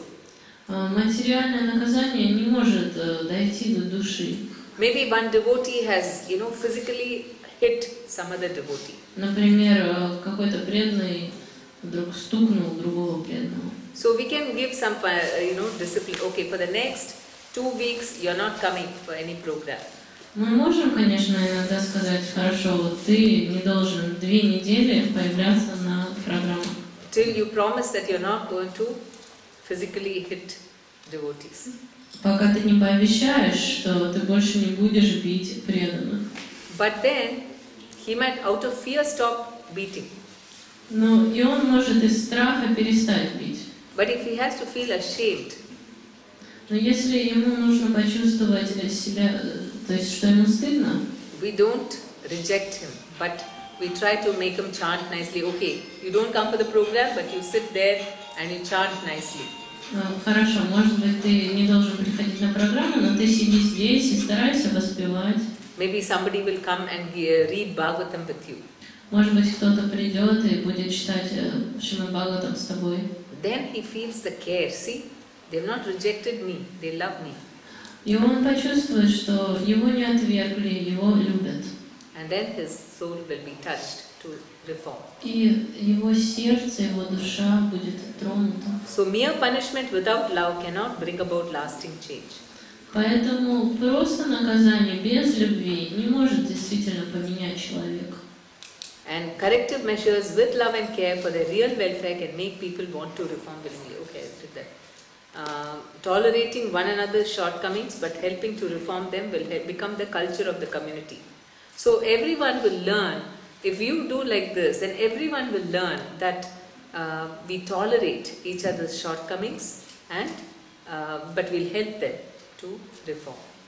И таким образом каждый увидит, что мы терпим друг друга, терпим недостатки друг друга и принимаем такими, как есть. And if this becomes the culture, then everyone will grow wonderfully and develop themselves. Если у нас будет такая культура, каждый будет расти и развиваться. And people who receive help and care, so for both spiritual and material health, love is very much important. Поэтому и для духовного здоровья, и для материального любовь очень важна. And this creates healthy families and healthy communities. И это создает здоровые семьи и здоровое общество. Srila Prabhupada said, he wrote to one Grihastha couple that he wrote to her, Mataji, that your dedication to your husband and your husband's great love for you is a great achievement for ISKCON. Однажды Шрила Прабхупада написал паре Грихастх, что мужу он сказал: твоя любовь к своей жене и ее любовь и стремление слушать тебя — это огромное достижение. Achievement, meaning because it's practical Krishna consciousness. Да, то есть он сказал, что это огромное достижение, потому что это практичное сознание Кришны. Then we'll have healthy families. И у нас будут здоровые семьи. And then healthy devotees are ready to take up leadership roles. И здоровые преданные, они могут стать лидерами. So if somebody is having problem, don't think, okay, just keep chanting and everything will be fine. Поэтому, если у кого-то какие-то проблемы, не нужно говорить: просто повторяй дальше, и все будет нормально. Повторяй все это время. Find out and try to help them so that they know. Поэтому нужно стараться, чтобы понять, какие у них проблемы, и стараться им помочь. Because healthy devotees will do great services. Потому что здоровые преданные, они будут делать очень много замечательного служения. And their positive energy will attract everyone to come to Krishna consciousness. Их позитивная энергия, она всех привлечет к сознанию Кришны. And when you love devotees, automatically you start loving Krishna. И когда вы любите преданных, вы автоматически также любите Кришну. So, and then this is a living organism. That means the community consists of individual devotees. Поэтому это живой организм. Наше общество состоит из разных преданных. And everyone is a part and parcel of Krishna. И каждый из них — это часть Кришны. So it is not just rules. Sometimes we have to see whether somebody may have some problem, and then we have to consider that also. Поэтому это не просто правило. Мы должны посмотреть, у кого-то какие-то проблемы, и мы должны принять это во внимание. And what is the prime mover of the Vaishnava community? What can really move people to do things in a community? Что может действительно вдохновить людей что-то делать в обществе? What will make people want to do everything in the Vaishnava community? Что может побудить людей все делать в обществе преданных? Служить. Взаимной симпатии. Можно погромче? Взаимной симпатии. Что симпатично, хочется немножко. When there is sympathy. Love. Да, когда есть симпатия, Sympathy and love, yeah. Чувство благодарности. When there's a feeling of saying thank you for gratefulness. Yes. Что? When there's friendliness. Yes.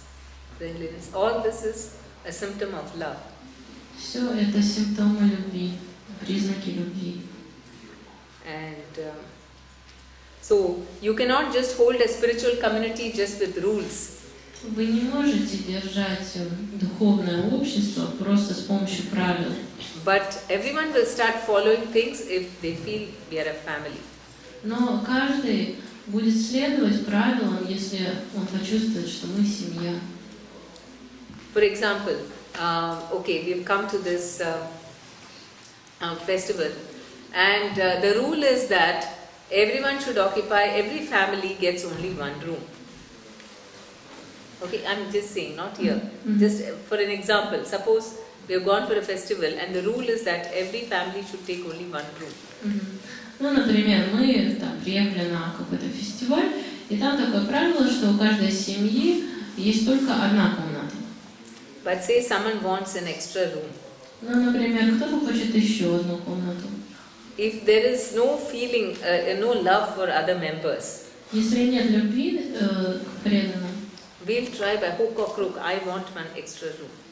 мы будем добиваться, я хочу еще одну комнату. But say that you have so much love for all the members. Но если у вас есть любовь ко всем членам группы, Then you will think, oh, this, there is one more family who doesn't have a room, let them take it, we will adjust.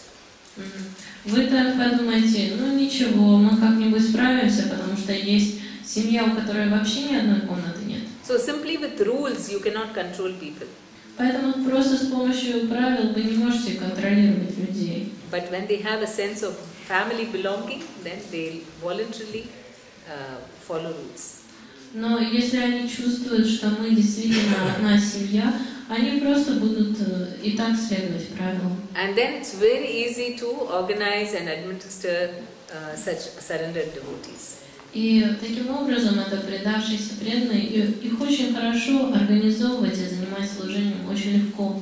So then there should be very good communication between the members. Поэтому должна быть очень хорошая коммуникация между преданными. So at the Bhakti-Vriksha level, what are the areas of communication do you do? Поэтому вот на уровне Бхакти-Врикши какие есть... How we communicate? Yeah. Как мы общаемся в Бхакти-Врикши? Area, so that people can communicate nicely with each other. Что можно сделать, чтобы каждый человек мог хорошо общаться, чтобы все могли хорошо общаться друг с другом в Бхакти-Врикши? Уметь выслушать. They should be able to listen. They should be able to listen to each other. Okay. So to facilitate that, what do you do? Чтобы это обеспечить, что мы делаем, чтобы обеспечить хорошее общение между преданными в Бхакти-Врикши?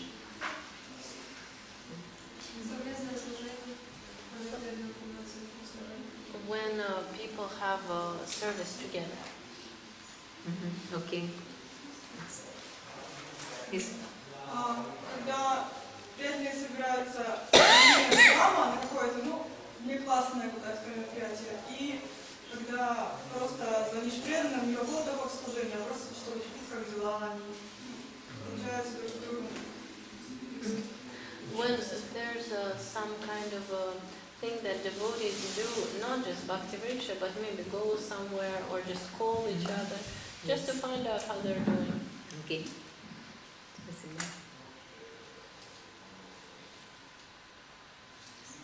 общении должна быть теплота, доброжелательность и забота. There should be friendliness and caring when people talk to each other. So how will you ensure that? Но как можно обеспечить это? Своим примером. Помогает другим, With- первым шагом. With a good example of ourselves and helping others when we help each other. Вот именно нацеленность на это, что, допустим, ты готов выслушать человека. Именно своя нацеленность именно на то, что ты должен выслушать. И, соответственно, после нацеленности именно практика. То есть ты берешь просто и слушаешь и делаешь. Понимаешь, что это важно. Ну, как бы и себя к этому соблюдаешь. The feeling that it's very important to listen to each other, to really listen to all the devotees that have something to say, and then doing something to help them. Yes, leaving the meeting. Yes. Then if you have some problem, then what do? Maybe this, what is your name? Надежда. Huh? Надежда. Nadezhda. Надя. Nadia. Надя. Nadia and you? Yula. Yula. Okay, Nadia and Yula are not talking to each other because they are very upset. With each other. Ну, например, Надя и Юля не разговаривают, потому что очень обиделись друг на друга. So what will you do then? И что вы будете тогда делать? Yes. Я, наверное, аккуратно подойду к Наде сначала отдельно к Юле подойду, аккуратно к ним спрошу, а вот как у вас дела? У Юли спрошу, как у вас дела с Надей? She said that maybe she can go to Yula and ask, how is your relationship with Nadia? Is everything okay? And then after that, no, they both say no, I don't like Nadia. And Yulia says, Nadia says, I don't like Yulia. Then what do? А если обе говорят, вот Надя говорит, все, я с Юлей не разговариваю, она мне не нравится, и точно так же говорит Надя. Надо занять в общем служении, объяснив цель, что мы это делаем не для наслаждения чувств, а потому что мы служим Кришне. И когда человек будет понимать цель, то общение возникнет само собой. What if you give them a common service that they have to do each other and explain to them that this service is very important and we don't do it for our own senses but for Krishna. But they are new, they won't listen. Но они новые, и они не хотят слушать. I serve with somebody else, not Yulia. Я буду с кем угодно служением заниматься, только не с Юлей. Молиться. Yeah. Praying. Ну, вот у нас однажды так получилось, что просто на совместном киртане, там, где-то 2 часа на успевании, мы сидели с подругой, как раз таки с Матаджи, друг напротив друга, у нас, мы давно с ними разговаривали, потому что как раз таки поругались. Просто совместное успевание как-то размягчило сердца, наверное, мы просто стали улыбаться, а потом вместе стали сдавать посуду и так далее, то есть все нормально стало сразу. Mataji said that there was an example where they fought, she and another Mataji, and for some time they didn't speak to each other, but then it so happened that they were sitting on a kirtan next to each other, and they just decided that they can be friends again, and they had a common service. They were distributing dishes for prasadam, and then they started talking again. Okay, that is by good luck. Ну, на самом деле это просто удача такая. Can we leave it to good luck each time? Можно ли каждый раз вот просто на удачу полагаться? So what we can do, is simple. I can say, Yulia, can you come? And Nadia, I want to just talk. Let's have a talk. Meeting. Yeah. И я могу просто сказать, Юля, Надя, пожалуйста, приходите вместе, нам нужно всем вместе что-то обсудить. I already know. I asked Yulia, and she told me what she thinks about what happened. And Nadia has told me something, what she's upset with Yulia about. Предварительно я с каждой по отдельности поговорила, узнала, что не устраивает каждую, почему она расстроена. And then I tell them, please come, let's talk. А потом я обоих их зову и говорю, пожалуйста, приходите, давайте поговорим. So when there is a neutral person, then I can see what is wrong, and then when I tell them, because they cannot see it objectively. Они не могут объективно все видеть. They're very emotional. Они очень эмоциональны. But if you try to, talk it out, then they will see, okay, I'm neutral, I'm not partial to either of them. Но если я нахожусь на нейтральной позиции, они могут понять со стороны, как это выглядит. So in this way we can really, whatever problems are there, we immediately solve it. Поэтому мы можем таким образом решить все проблемы. So then everybody has great faith in the management. И таким образом у всех есть вера в управление. And so then they're ready to listen, right? Okay, the leader cares that everyone, and then there is good relationship between them if there is communication. Они видят, что лидеру не все равно, что он готов помочь, и у них развивается вера, и у всех развиваются хорошие отношения друг с другом. And also by doing this, what happens is when they are ready to share and communicate, because they are going to be future leaders. So when you train them how to forgive, how to tolerate, then it is also training for them to become good leaders. Когда вы учите каждого из них, как нужно прощать, как нужно терпеть, ведь они когда-нибудь будут лидерами, то это для них как бы нужная тренировка. And what is very important to build relationships? Что очень важно для того, чтобы построить отношения? Which Chaitanya Mahaprabhu also said, what we should do apart from chanting. Что Чайтанья Махапрабху говорил, нам нужно делать, кроме как воспевать свое имя. Sluzenia. Yeah. Serving. So we make a list of all the services which are required and ask everyone to volunteer some service. Итак, мы создаем список служения, которые у нас есть, и просим каждого, чтобы кто-то выбрал для себя служение, каждый. And also to each other we should encourage. И таким образом мы должны еще друг друга вдохновлять на служение. Nadia calls me up and tells me that I'm sick today, so I'm not able to go to the doctor, I'm very sick. Например, Надя звонит мне и говорит, я не могу к врачу попасть, я так сильно заболела, даже не могу пойти к врачу. So I call up Yulia and say, can you please take Nadia to the doctor? И я звоню Юле и говорю, Юля, не могла бы ты отвезти Надю к врачу? So it's not that we have to do everything ourselves, but we can help the members also take care of each other. Поэтому мы не обязаны все сами делать, мы можем помогать преданным заботиться друг о друге.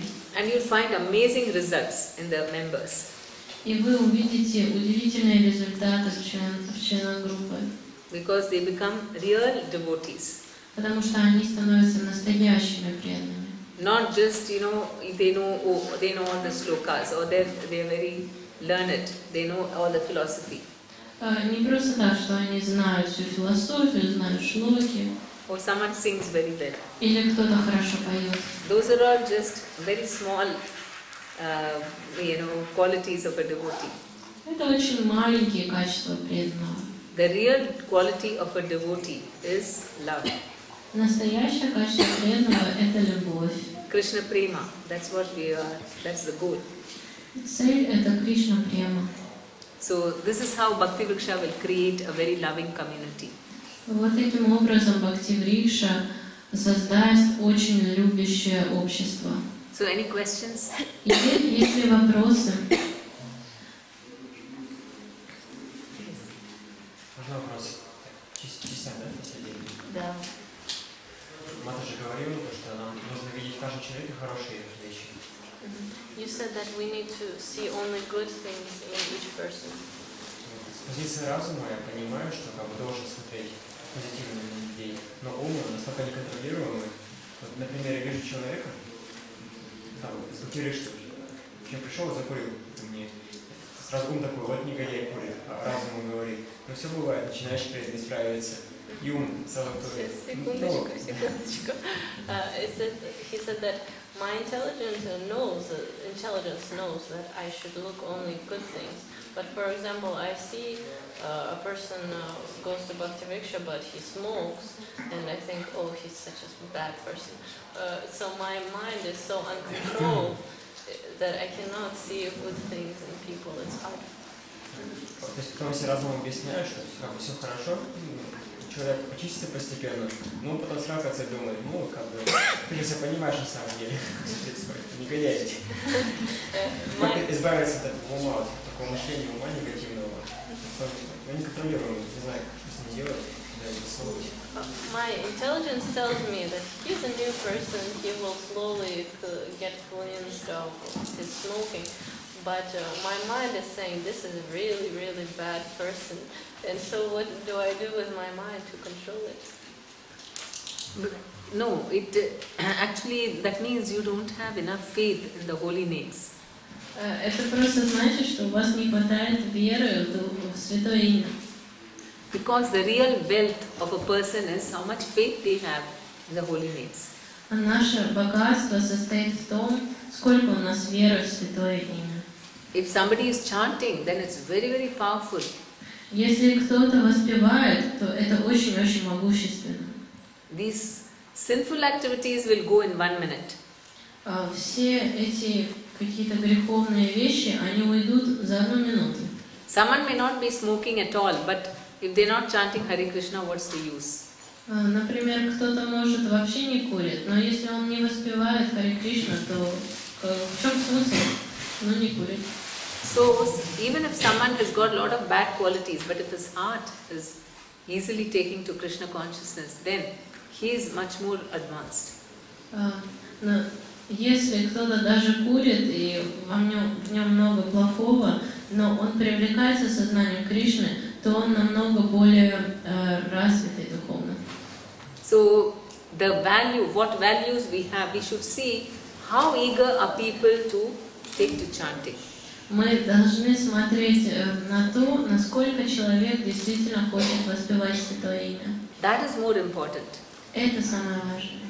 Можно немножко уточнить, чтобы вы правильно поняли. То есть разумом я это все понимаю, стараюсь понять, но ум просто какие-то санскары выдает непонятные впечатления на человеке. То есть вот есть сознательный процесс, есть бессознательный. Но второе сильно нарушает духовную практику, не знаю, что с ним делать.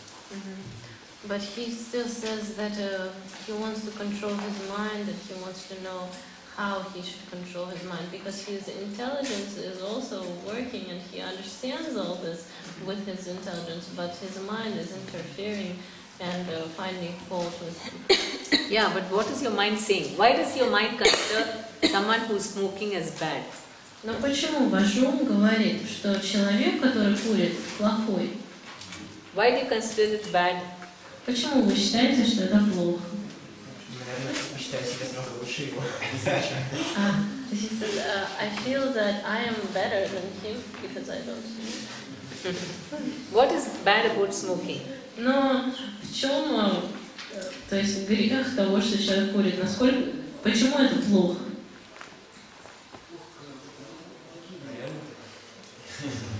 It's bad for health. Это плохо для здоровья. Okay.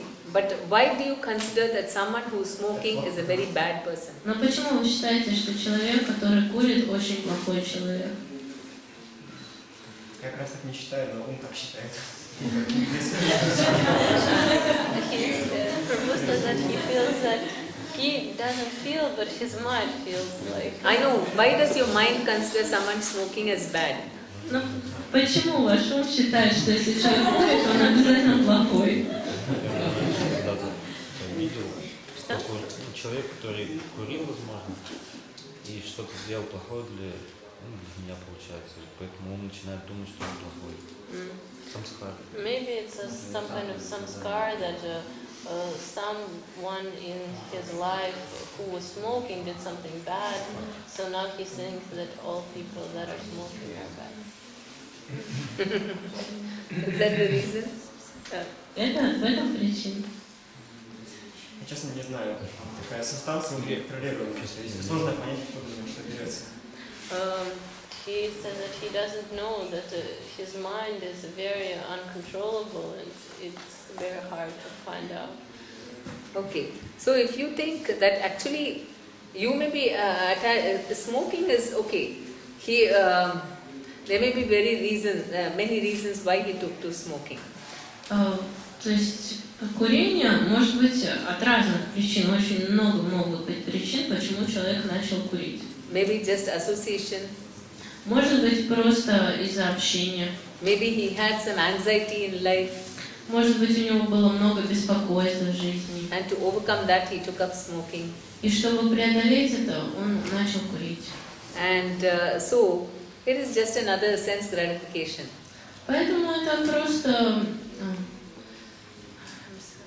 sense gratification. Материальное удовольствие какое-то, чувственное наслаждение. Did you have any sense gratifications? У вас бывают какие-то чувственные наслаждения? And did you think you were bad? А вы думаете о себе, что вы плохой человек? Несколько секунд. For a few seconds. Yeah, but you didn't reject yourself, right? Но вы же себя не отвергаете. It's impossible to reject oneself. Yeah, so why do you have to? No, what I'm saying is you didn't consider, your mind didn't say you're a bad person. Ваш ум, он же не говорит, что вы плохой человек. So, you know how Prabhupada dealt with it. He went to Boston and there all the people who came to see him, they were all smoking in front of him. Как Прабхупад с этим справлялся? Он поехал в Бостон, и все люди, которые пришли к нему, они все прямо перед ним курили. And Prabhupada didn't say anything, he was sitting there. Но Прабхупад ничего не сказал, он просто сидел. And then they said, oh, we're sorry, we're not able, we're smoking.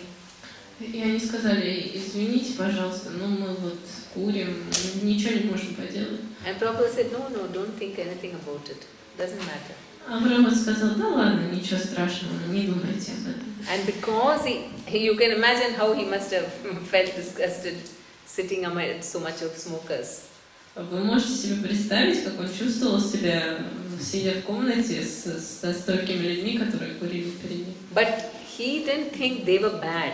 Но он же не думал, что они плохие.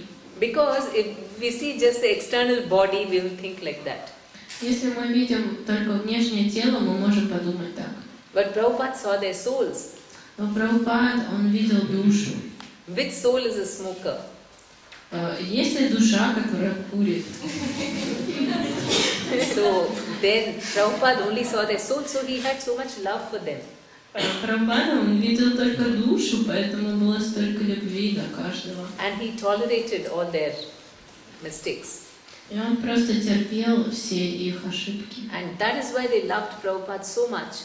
Поэтому они так сильно любили Прабхупада. And they were ready to change.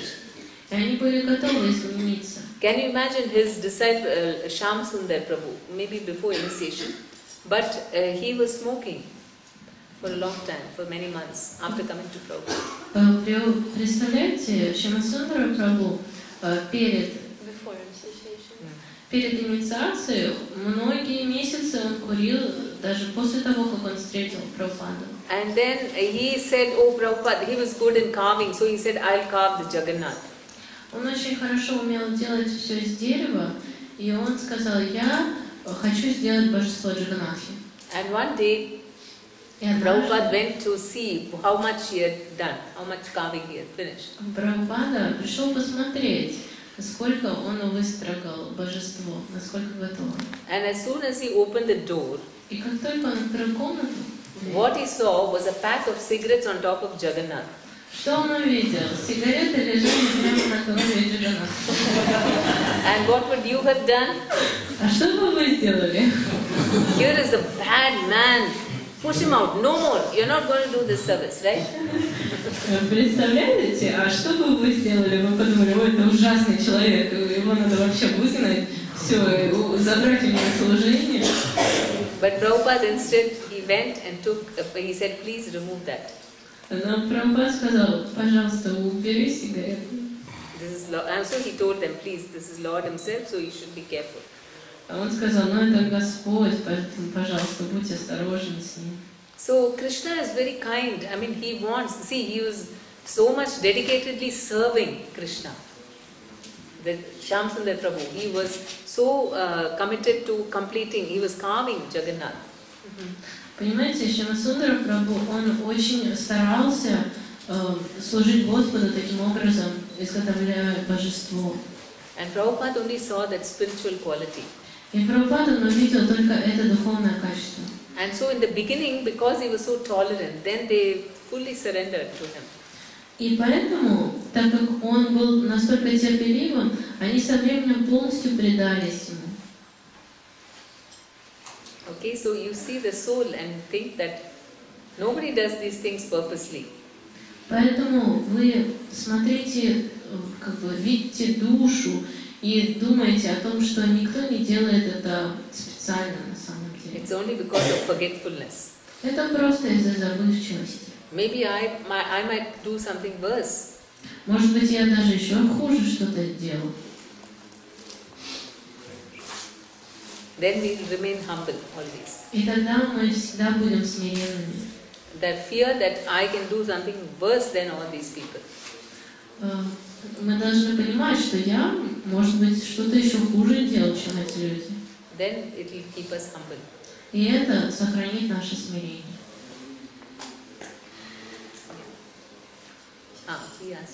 Получается, любовь — это когда мы ставим интерес других выше своих. So is love when we put interests of others higher than our own interests? Is this love? Yes. Да. А еще получается, вот зона комфорта — это когда мы привыкли к чему-то и нам это нравится, а выйти из зоны комфорта — это когда нам не нравится и когда это нравится Кришне. Так? He's trying to understand the comfort zone. Is the comfort zone when we like everything and we feel comfortable, and getting out of the comfort zone is when we do something we don't like, but Krishna likes it? Yes. It's good for you spiritually, but not so good for you materially. То есть это когда очень что-то для нас полезно духовно, но не очень полезно материально, не очень как бы нравится. Получается, если у нас есть выбор, выбрать или мне нравится, или выбрать не то, что не нравится, нужно выбирать то, что не нравится, но это будет для духовного роста способствовать.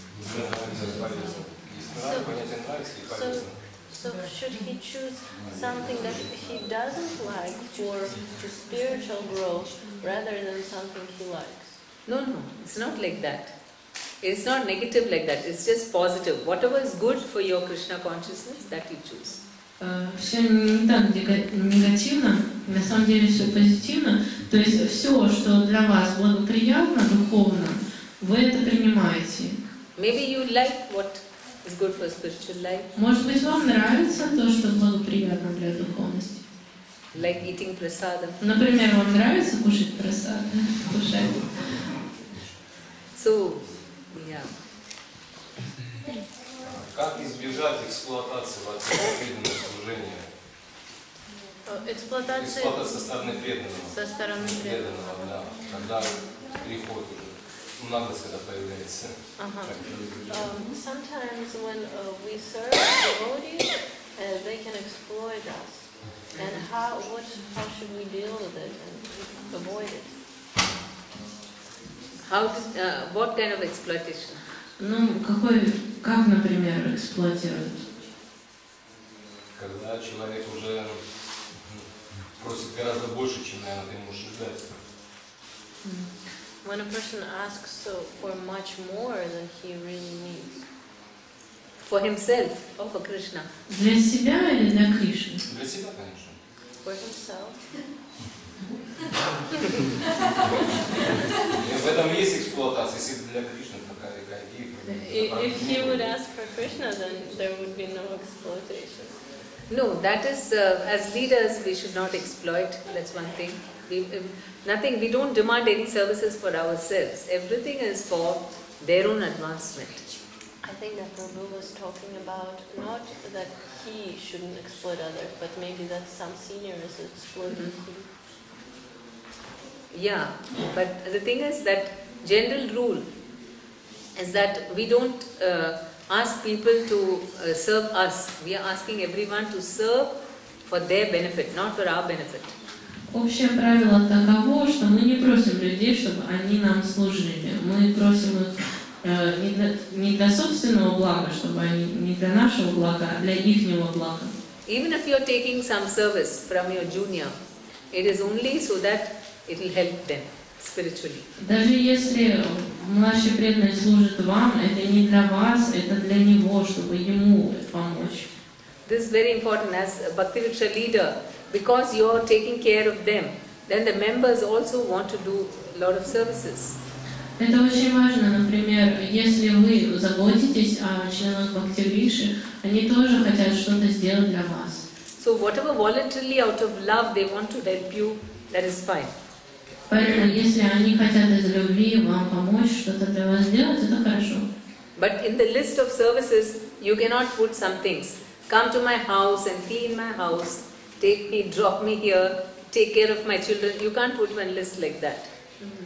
Вы не можете составить список с такими вещами, что приходи ко мне домой, чисти там мою комнату, мой полы, заботься о моих детях и так далее. Вы не можете просить этого.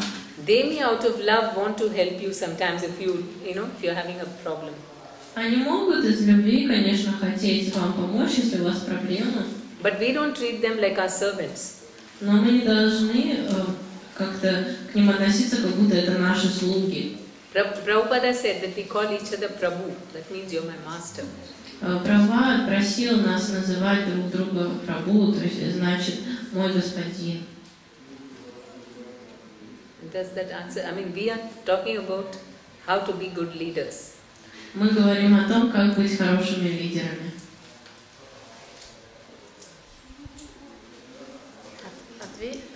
Ответила на вопрос? Как помочь? Просто есть конфликт между двумя людьми. Один человек служит другому, а второй просто пользуется этим. И первый человек не может ему уже отказать, но чувствует, что просто наглость. А вы со стороны это наблюдаете? Да, я тут спрашиваю совет, я не знаю, как помочь, я объясняю, почему не понимаю. The situation is that he sees two devotees, and they're asking. One is serving another devotee. The one who is serving, he was trying to help, but this person is exploiting him. And they went to this Prabhu and he asked, what can I do? He's exploiting me, but I don't know how to say no to him. No, you have to help them out. How not to be exploited. Yes, nobody should exploit anyone. Да, вам нужно ему помочь, никто никого не должен эксплуатировать. Voluntarily, whatever services people do, it's fine, but nobody can force others. То есть служение должно быть только добровольным, никто не должен заставлять никого. Wherever there is exploitation, you should stop it. Везде, где есть эксплуатация, вы должны остановить это. То есть можно сказать кому-то, что прекратите эксплуатировать, вот прямо так. Is it possible to go to this person and say, please stop exploiting this devotee, like straightforward? Yes, you can. You can say that I think it's very, I mean, you can put it in a nice way, in a gentle way, and say that I think it is too much to do that. Ну, конечно, лучше более мягкими словами, но в принципе можно сказать, что, знаете, я думаю, что это уже как бы слишком. Or you can tell the devotee who is doing it. Yeah, you can, I think it's too much. Maybe you don't need to. I mean, if it's, detrimental, if it's bad for him. Или вы можете подойти к преданному, который служит другому преданному, и сказать, знаете, я думаю, что вам лучше остановиться, лучше больше этого не делать. You can tell, and it's actually Bhakti-Vriksha leader should tell if the members are exploiting each other. Лидер Бхакти-Врикши, он должен говорить членам группы, если они эксплуатируют друг друга. If the Bhakti-Vriksha leader is exploiting, then the sector leader will tell. А если лидер Бхакти-Врикши кого-то эксплуатирует, тогда лидер сектора должен остановить это. Because that's a very bad example. Это очень плохой пример. Then everyone might think, okay, the preaching mood will go away. Everyone will think I am the Lord and I am going to control all these people. И настроение проповеди, оно исчезнет, и все будут думать, я господин, я буду всех контролировать. Если ведет бхакти-врикшу один прабху или одна матаджи, и они, например, не грехастки, то как заботиться и любить, да, членов группы противоположного пола? Как им звонить, как интересоваться их жизнью? Здесь может быть конфликт с этикетом, и никого нет, кто может это сделать. Старших пока в группе нет, например. The question is that what if a Mataji or a Prabhu is conducting Bhakti-vriksha alone, not a Grihastha, and he has both female and male members, so how should he take care of the devotees that are the opposite sex from him? For just the meeting alone, it is okay, but if there is some personal things to be sorted out, then he should take, if it's a Prabhu, for example, he should take the help of another Mataji. And she said there's no one to help. There's no one? Ну, лидер вообще есть, конечно. Действительно ли нет никого, кто может позаботиться о Прабху из Прабху? Ну, может быть и нет. Начало, когда начало группы. She said that at the beginning maybe there's no one to take care of Prabhu. She is conducting and she's got a Prabhu. Вы ведете группу, и у вас есть Прабху, да, о котором надо позаботиться. There's no one in your yatra who's got... В ятре есть. In the yatra there are people, but not in the group. Then you can ask them, because personal problems, better, they can share. Otherwise it can cause problems. First of all, it's difficult to understand or to counsel very closely. Очень сложно консультировать по таким очень личным вопросам, когда противоположный пол, поэтому можно подойти к кому-то из ятры, то есть к какому-то старшему, кто может... А если не проблема, а вообще заботы, любовь и забота? And what about just love and care? What if there's no problem, but how to show love and care for the opposite sex in the group? You can inquire without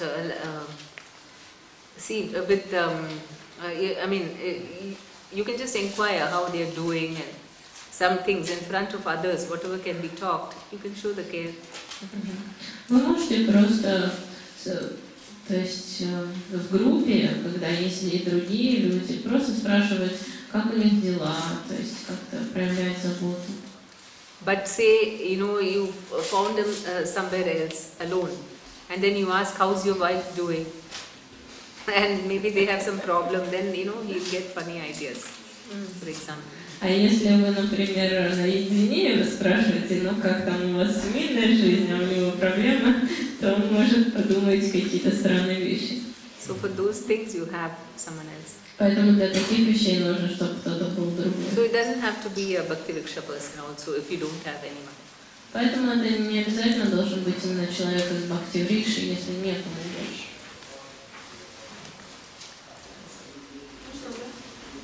Здесь на фестивале есть одна очень пожилая женщина, матушка, она из Армении преданная. Она очень бедная, у нее нет денег покушать, у нее нет одежды, у нее похожее жилья нет.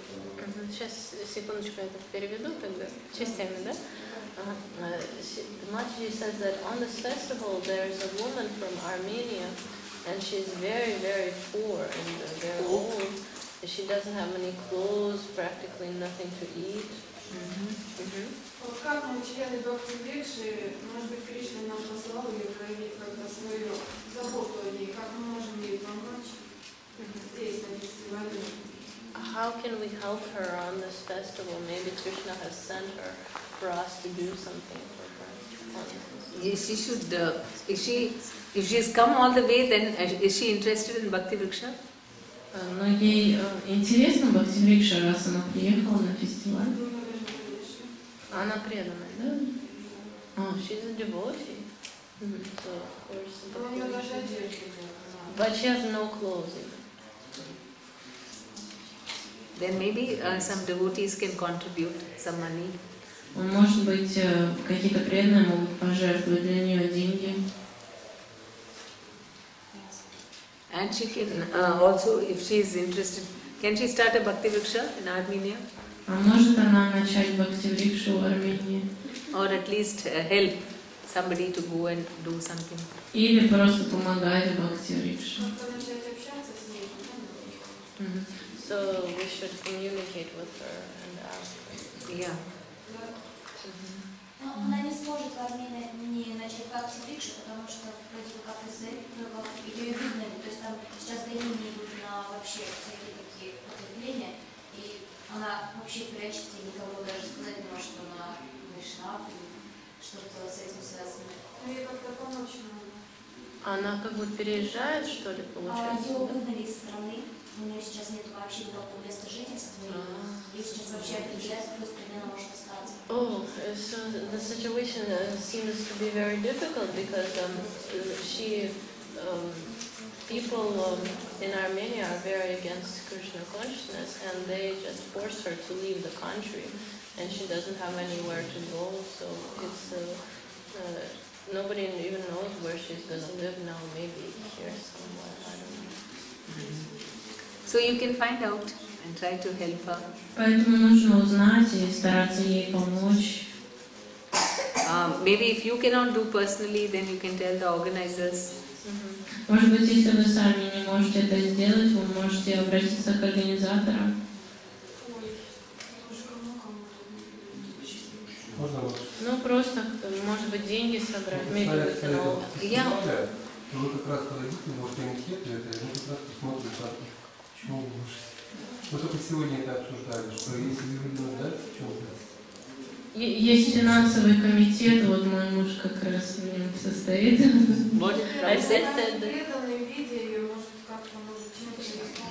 I said that there's a financial community. Nikita just we should talk.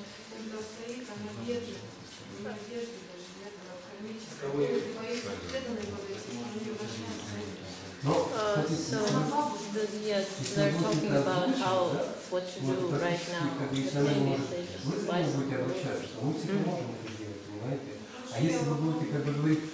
What does he say? Можно погромче, я ничего не слышу. Mataji, she's standing there. She can come in. А где эта Матаджи? Она здесь, но... Okay, what did Prabhu say? Прабhu, я вас плохо слышал. Повторите, что вы сказали. Мы только сегодня утром обсуждали на оргкомитете как раз вот, что надо не просто как бы эмоционально, но помогать на работе в группах, да? Вот, а практически даже если людям нужна какая-то помощь, ну, в плане там, ну, физически там, чтобы было как-то тепло, где-то как-то устроиться, там, в плане одежды, чего-то еще, вплоть до денег, да, то чтобы эти люди приходили к нам, ну, как бы, что-то... Финансовый комитет, So he's saying that they were talking about in the org committee, the organizers, about how to help people not just morally like we usually do in Bhakti Vriksha, but sometimes even maybe with money, buy something, do something. Yes, you can show this care by getting some donations and giving her. Вы можете собрать деньги и отдать ей. Maybe that will inspire her, then she might start a Bhakti Vriksha. Может быть, это ее вдохновит, со временем она начнет свою Бхакти-врикшу. So they said yes, we should try. Можно? Yes. Можно? Anna? Вопрос как раз по поводу мягкости и твердости сердца, скорее всего, потому что теоретически мы много что знаем, а практического применения мало, потому что то есть вот часто встречаются такие ситуации, когда как раз проверяют наше сердце. Ну, например, те же ситуации по поводу сострадания. Сейчас можно? Я переведу? Да, там дальше. She was talking about softness of heart. She says, we all know so many things, but we don't, we use it practically very rarely. How to truly be compassionate, how to do this. Да, дальше. Вот, например, мы знаем, что нельзя на человека злиться, сердиться, там, не знаю, как-то грубо отвечать, но на практике никогда такого не получается. То есть, как бы ты себя сильно не контролировал, всегда вылезает из головы что-то, ты отвечаешь, но больше думаешь, ну, Господи, ну ты же знал, что так нельзя поступать, и тем не менее ты не можешь, просто не можешь себя контролировать. She's talking about, we all know that we should not get angry with people. We should not tell them, yell at them or tell them something not very nice. But it happens all the time. We try to control ourselves, but we don't do it, and then we go and think, oh, why did I do this? Why did I yell? But you can, do you go and apologize to the person? Но вы можете подойти и извиниться перед человеком. Yeah? Да? Как это происходит? Как бы, да, ты извиняешься, постоянно включаются на одни и те же травмы. Как это все происходит? Yes, she comes and she apologizes, but then she does it again and again. And how do you control? How can you control it? So you have to pray to Krishna. Нужно молиться Кришне. You can ask the devotees to pray for you. Нужно попросить преданных, чтобы они также молились за вас. And you must also try, if you discuss with some senior devotee about this problem. Если вы можете поговорить со старшим преданным об этой проблеме. Then you will get some proper understanding about why you are doing it. И также вы можете понять, почему вы это делаете. Can you share now with everyone what it is? I mean, if you want to discuss now? Вы можете сейчас вот обсудить это? What is the problem that is? Почему так получается? В чем проблема? Можете обсудить? Я могу постараться, потому что я сама не знаю причины. Не знаю, что я злюсь очень сильно во мной, я не люблю внутри себя. Вот, я пытаюсь вроде бы с этим бороться, не всегда получается. She says that she doesn't know the reason. I have the same problem. She just can't understand why this is happening. She just gets upset and angry with people so often. Arjuna asked the same question to Krishna. Арджуна задал тот же вопрос Кришне. Krishna, why is it that I am forced to commit sin even though I don't want to? Он спросил Кришна, ну почему меня как будто заставляют грешить, хотя я не хочу? And Krishna said, it is mode of passion, Arjuna. Он сказал, о, Арджуна, это гуна страсти. And how do you overcome mode of passion? А как можно преодолеть гуну страсти? Krishna said, by detachment and practice. Нужно быть непривязанным и практикой. So you have to keep trying to practice and then you'll overcome it. You try and then you'll overcome. То есть нужно постоянно стараться, вот, практиковать контроль, и вы со временем преодолеете это. Then you won't get the same test. И вам не пошлют тот же самый тест. Krishna is giving the test. So maybe you're getting angry about something. So Krishna will keep on testing you till you overcome it. You through spiritual knowledge, through sattva guna, to increasing your sattva guna, and through knowledge. Then you overcome it, and then no more tests. Кришна нам дает какой-то тест, он знает, что нам надо дать, и мы злимся, и он хочет, чтобы мы преодолели это, и тогда нам не будет посылаться тот же самый тест. If you're sincere, definitely you will overcome. Если вы искренне, вы обязательно преодолеете это. And we'll pray for you. И мы будем молиться за вас. We'll all chant. И мы будем воспевать. Yes, we will do for her. Да, будем. 3 times. Hare Krishna. 3 раза давайте.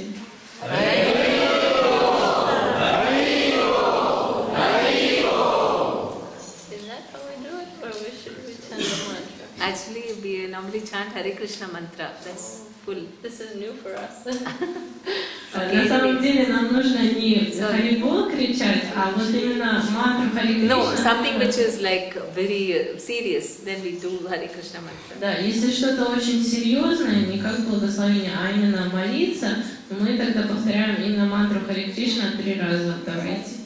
Харе Кришна, Харе Кришна, Кришна Кришна, Харе Харе, Харе Рама, Харе Рама, Рама Рама, Харе Харе, Харе Кришна, Кришна Кришна, Харе Харе, Харе Рама, Рама Рама, Харе Харе, Харе Кришна, Кришна Кришна, Харе Харе, Харе Рама, Рама Рама, Харе Харе.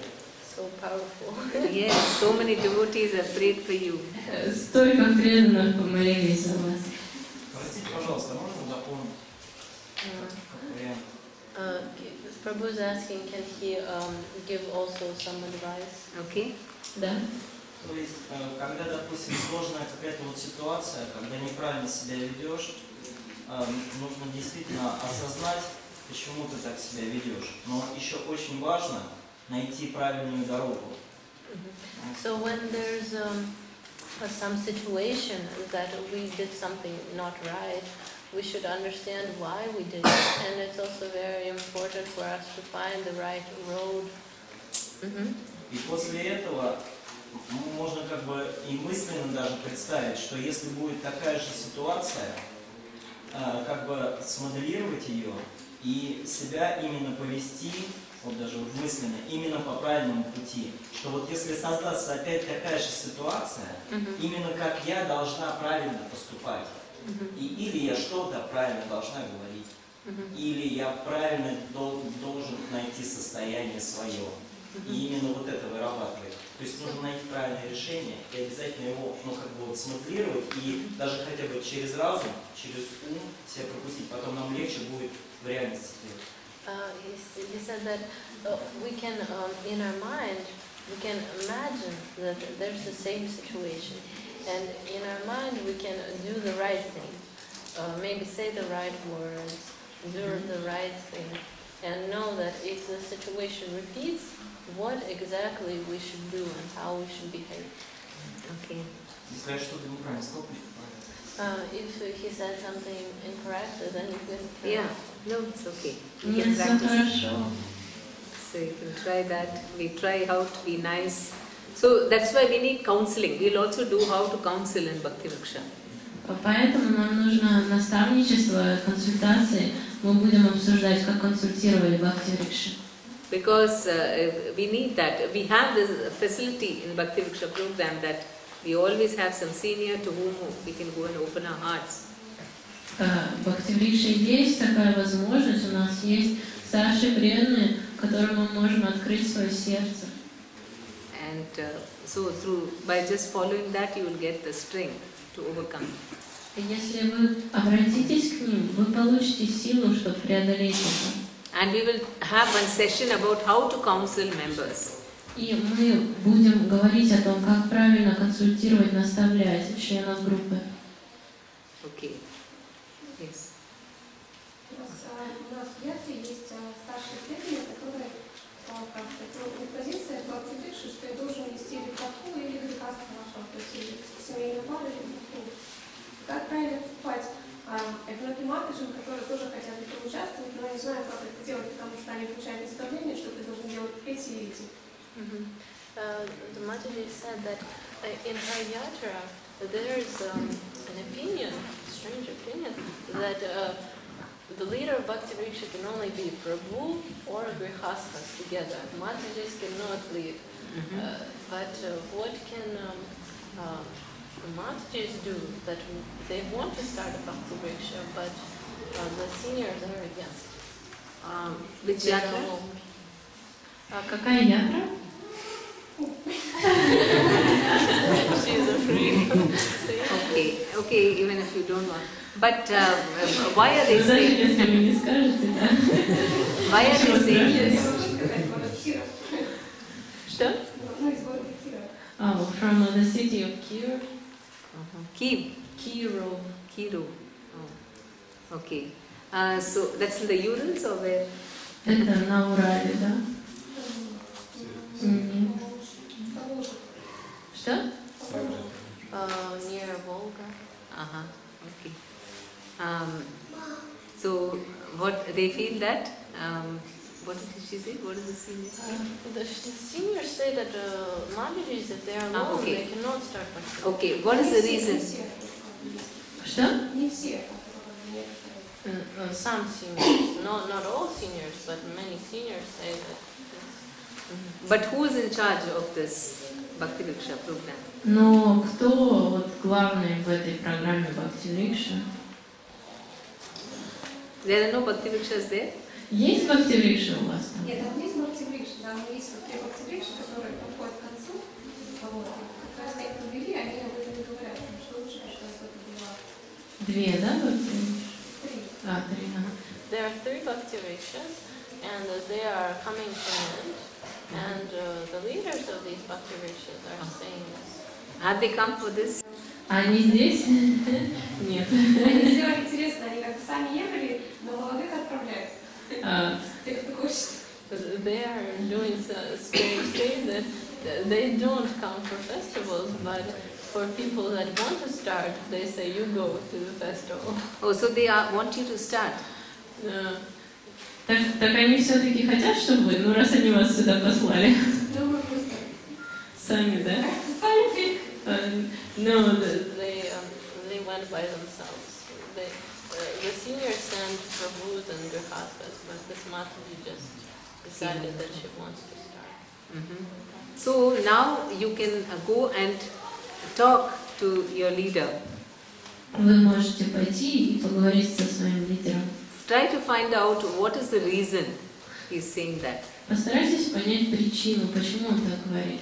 Either he feels that he is protecting you. Может быть, он считает, что он так вас защищает. He may think that if you take care of Prabhus, then it's dangerous for you.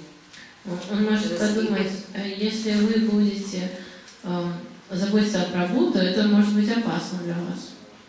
Is that the reason? В этом ли причина? So you should find out what is the reason. Поэтому вам нужно узнать, в чем причина. And then if you address that fear, whatever it is, then that's it. Поэтому если вы узнаете причину, все может разрешиться. Ну, скорее всего, дело в том, что как бы есть опасения, что это будет именно женская Бхакти Врикша, то есть как бы, которая без Прабху. Что это как бы не совсем, то есть не будет соблюдаться равновесие такого, когда есть и те, кто точку мировой не пугаются. They are afraid that this Bhakti Vriksha, if she starts, it will be like a Mataji Bhakti Vriksha. And so the balance will not be. Is it okay to promote only Matajis to be in Bhakti Vriksha? I heard that it happens. Yes. Possible. На самом деле бывают такие Бхакти Врикши, где только Матаджи, это возможно, это нормально. So you can go and explain to them. Вы можете пойти объяснить им. Or if they wanted to be the balance, both boys and girls, then you say, okay, let some boy come and assist, or whenever I need to take care, maybe boys can also come to your program, and for intimate counseling, you can ask some other Prabhu to give the counseling. Так вы можете сказать, что хорошо, дайте мне тогда Прабху, помощника, вот. Или просто вы будете сами вести, но Прабху, которые к вам будут приходить, вы будете направлять их за консультацией к другим Прабху, в других группах, лидерам, за личными консультациями.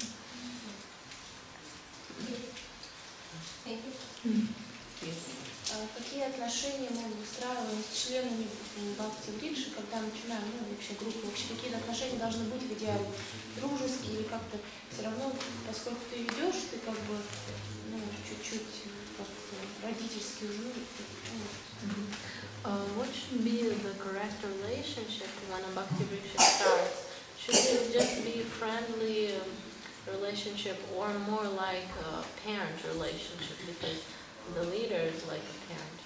Yeah. You start as a friend, but then because you're giving so many more services, like a parent, it becomes parental. But brotherly, actually. You're not acting like a parent, meaning sometimes people might think parents means you have some control. Not like that. Out of affection, out of love, like parents. Вы можете начать как друг, но потом как бы прийти к тому, что вы как родители, но не так, что вы контролируете всех, а просто вот такая родительская любовь. You consider them your brothers and sisters, but you have much more concern like a parent. То есть вы считаете их своими сестрами и братьями, но вы даете любовь как родитель и заботу как родитель. Because sometimes if we think they are our children, then we might want to control them. Потому что иногда, когда мы думаем, что они как наши дети, мы можем захотеть их контролировать. So it is parental mode, but at the same time, we must consider ourselves just brother and sister. То есть, с одной стороны, да, это вроде бы родительские отношения, но с другой стороны, мы должны понимать, что мы не контролируем, мы просто как братья и сестры. А если люди уходят из бхакти-врикши, как к этому относиться? Они ищут какую-то другую атмосферу, может быть. Это нормально или лидер всегда должен забеспокоиться, если кто-то уходит? What happens if someone leaves the bhakti-vriksha? Maybe they don't like the atmosphere or something. Ищут другую бхакти-врикшу. Maybe they want to find another bhakti-vriksha. How should the leader behave? Should he try to bring them back to his bhakti-vriksha? Why should he want to leave? А почему человек может захотеть уйти из бхакти-врикши? Ищет другую атмосферу, считает, что эта атмосфера ему не подходит. They think that this atmosphere is not for him. He wants to find another atmosphere. Или, например, Матаджи уходит с бхакти-врикши, который ведет Прабху, она хочет на бхакти-врикшу, который ведет Матаджи, чтобы иметь отношения более вот, ну, как бы такие, ну, больше как с матерью. Well, for example, a Mataji went to a bhakti-vriksha that was conducted by a Prabhu, but she leaves and goes to another bhakti-vriksha conducted by a Mataji because she wants to have a relationship like with a mother. So why doesn't she go join the Mataji's bhakti-vriksha? Так почему бы ей действительно не присоединиться? Вот я спрашиваю, как спокойно к этому относиться, или нужно Прабху беспокоиться и думать, что ему в себе надо развивать какие-то качества? How should Prabhu react to this? Should he think that it's okay, or should he think, oh, maybe I should improve myself since she left my bhakti-vriksha? I'm not doing something right. He can actually maybe he should have assigned another Mataji to take care of her. На самом деле, может быть, ему стоило какой-то матаджи поручить заботу о той матаджи. Because whatever he does, still the Mataji will want some other woman to understand her own problems. So he should have ensured that some other Mataji was there to take care of her. На самом деле, чтобы он не делал, все равно ей захочется, чтобы какая-то матаджи о ней заботилась. Поэтому ему следовало заранее позаботиться о том, чтобы была такая матаджи. I think this Prabhu had a question. У вас был вопрос. Ну вот про ту ситуацию с Матаджи, которую приводили. Эта же ситуация, она не сколько про бхакти-врикшу, а сколько взаимоотношения в обществе преданных. Поскольку у этой Маджи очень сложное материальное положение, и поэтому ей нужно не один раз помочь, а ей нужно постоянно где-то жить, например, хотя бы в саду где-нибудь. Ей нужно чем-то питаться, чтобы хотя бы что-нибудь приносил. То есть это проблема, которая требует хотя бы небольшой помощи, но постоянной, больше. И это уже отношения между преданными. А бхакти-врикша, она просто может делать такие же программы, как пища для жизни, как социальное обеспечение, просто как маленьком варианте просто. И вот это хотел сказать. He said that there was a situation with the Mataji from Armenia, that it's not about bhakti-vriksha, it's just about Vaishnava community. And this Mataji needs help not just one time, but maybe constantly. She needs a place to live, some food, some clothes, constantly. and so it's not really about Bhakti Vriksha. Maybe some other program can help her, not really Bhakti Vriksha. Is she attending some program, regular program? Bhakti Vriksha program. Yeah, Bhakti Vriksha or any other program? Она вообще ходит на какую-то программу или на Бхакти Врикшу куда-нибудь ходит? Матаджи, можно вас спросить? Это не про нее. Нет?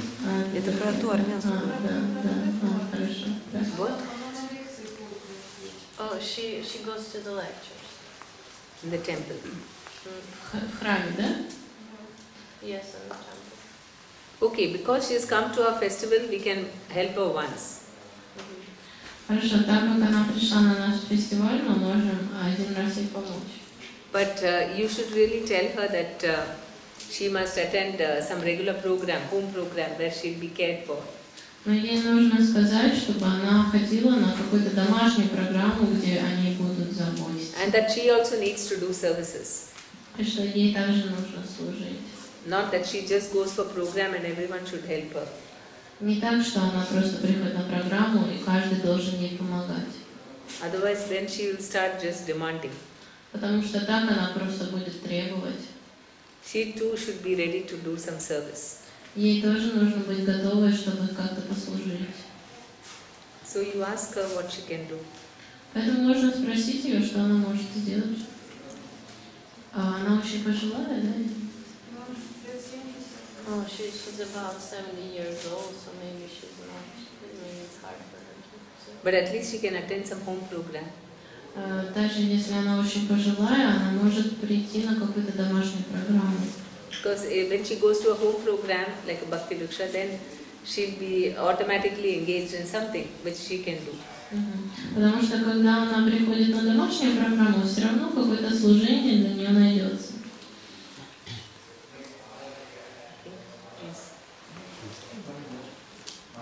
Что делать, если преданные спрашивают какие-то советы, наставления и не следует им? Ну, то есть возникает такая ситуация, что у него тяжелая ситуация в семье, да, и он приходит, спрашивает какие-то наставления, какие-то советы, и впоследствии оказывается так, что он им не следует. Он все равно приходит, постоянно все как по кругу так идет. What if a devotee, he comes for some advice? He has a difficult situation in his family. He comes and he gets advice, but he doesn't follow this advice, so he's still miserable. He comes again and gets advice all the time. In a Bhakti Vriksha. В Бхакти Врикше. У него тяжелая ситуация, ему даже запрещают приходить на Бхакти Врикшу. Он искренне преданный, он хочет, он рвется, порой прибегает только на посад. Или на киртан, там, я не знаю. А почему ему запрещают приходить на Бхакти? Из-за того, что все время советов просят? Нет, но в семье не разделяют его. Да, не видят, то есть такая ситуация. Oh, the situation is that he wants to come to a Bhakti Vriksha program, and he sometimes comes for a little while, but his family is really against, and they're not allowing him to come to the Bhakti Vriksha, so he's trying. It's difficult. So, what is the question?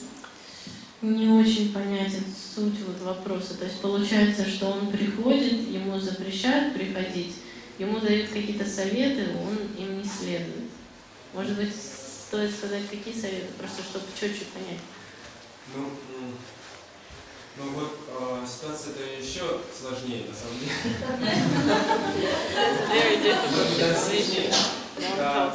Это Прабху, да, и ему запрещает приходить на Бхакти Врикши, да, общаться с преданными. Жена, что самое интересное. Вот. Мы, конечно, уже стараемся помочь, на самом деле, наша небольшая ятра, но стараемся помочь уже все вместе, кто какие может наставления даем. Вот. Да. И выходит так, что начинаем замечать, что он просто не следует элементарным каким-то вещам, каким-то. Вот. Ну, например. в основном, конечно, стараемся акцент делать на том, чтобы он, наверное, развивал какие-то мужские качества, раз она имеет над ним да, власть, какой-то авторитет, не знаю, что он... Сейчас, одну секундочку. This situation is difficult that his wife, she's not allowing him to go to Bhakti Vriksha. And they're giving him advice maybe how to get more manly qualities because she's controlling him really like, you know, like a fool. And he's not following this advice. And so? That's all. No, what is the question? The question is that if he's getting advice and not following it, and then asking for advice again.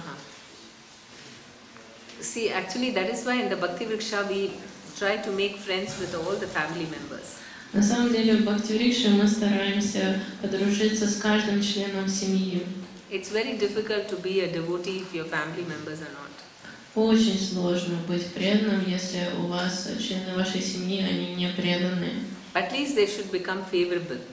Им хотя бы нужно как-то доброжелательно относиться. And that is why the Bhakti Vriksha leader, at least in the beginning, he should visit the homes of the devotees. Поэтому очень важно, чтобы лидер Бхакти-врикши хотя бы в начале приходил в гости ко всем членам группы.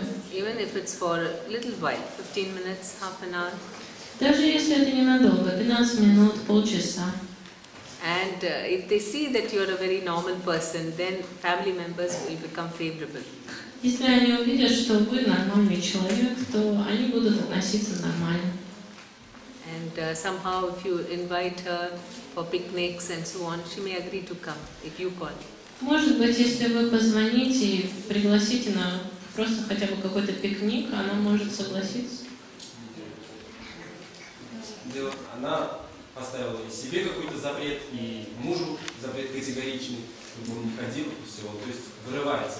И мы стараемся двигаться в ту сторону, чтобы как либо они как-то пришли вместе, либо мы пришли, он сам не пускает уже, он говорит, я боюсь, она меня убьет, она вас убьет и так далее.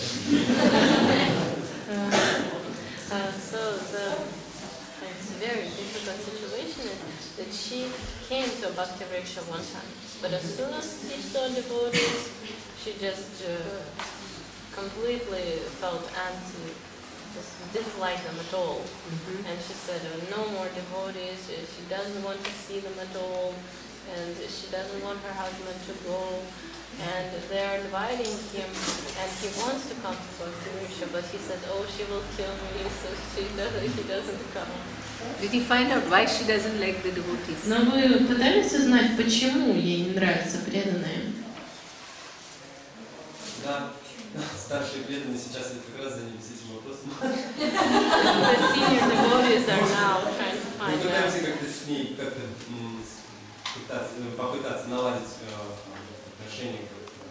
Он что говорит? Он свою жену немножко знает, он может сказать, что ее не устраивает конкретно.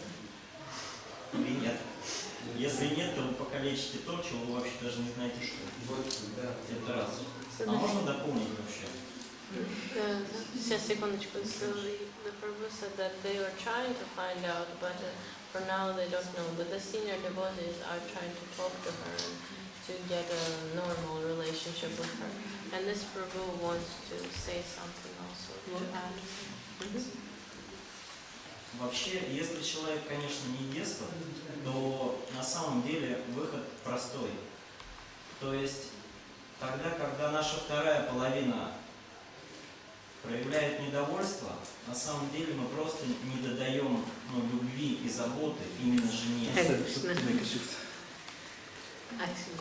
Yeah, you now in the temple room in this introduction class about Bhakti Vriksha.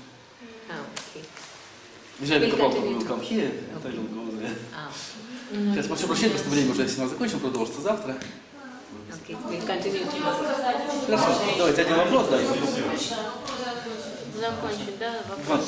Хорошо. Тогда I will translate. The Prabhu said that usually when a husband or a wife is really against Krishna consciousness, that means we don't give enough love to our spouse. If he just wanted to say some advice. Yeah, he needs counseling. Да, ему нужно также проконсультировать его.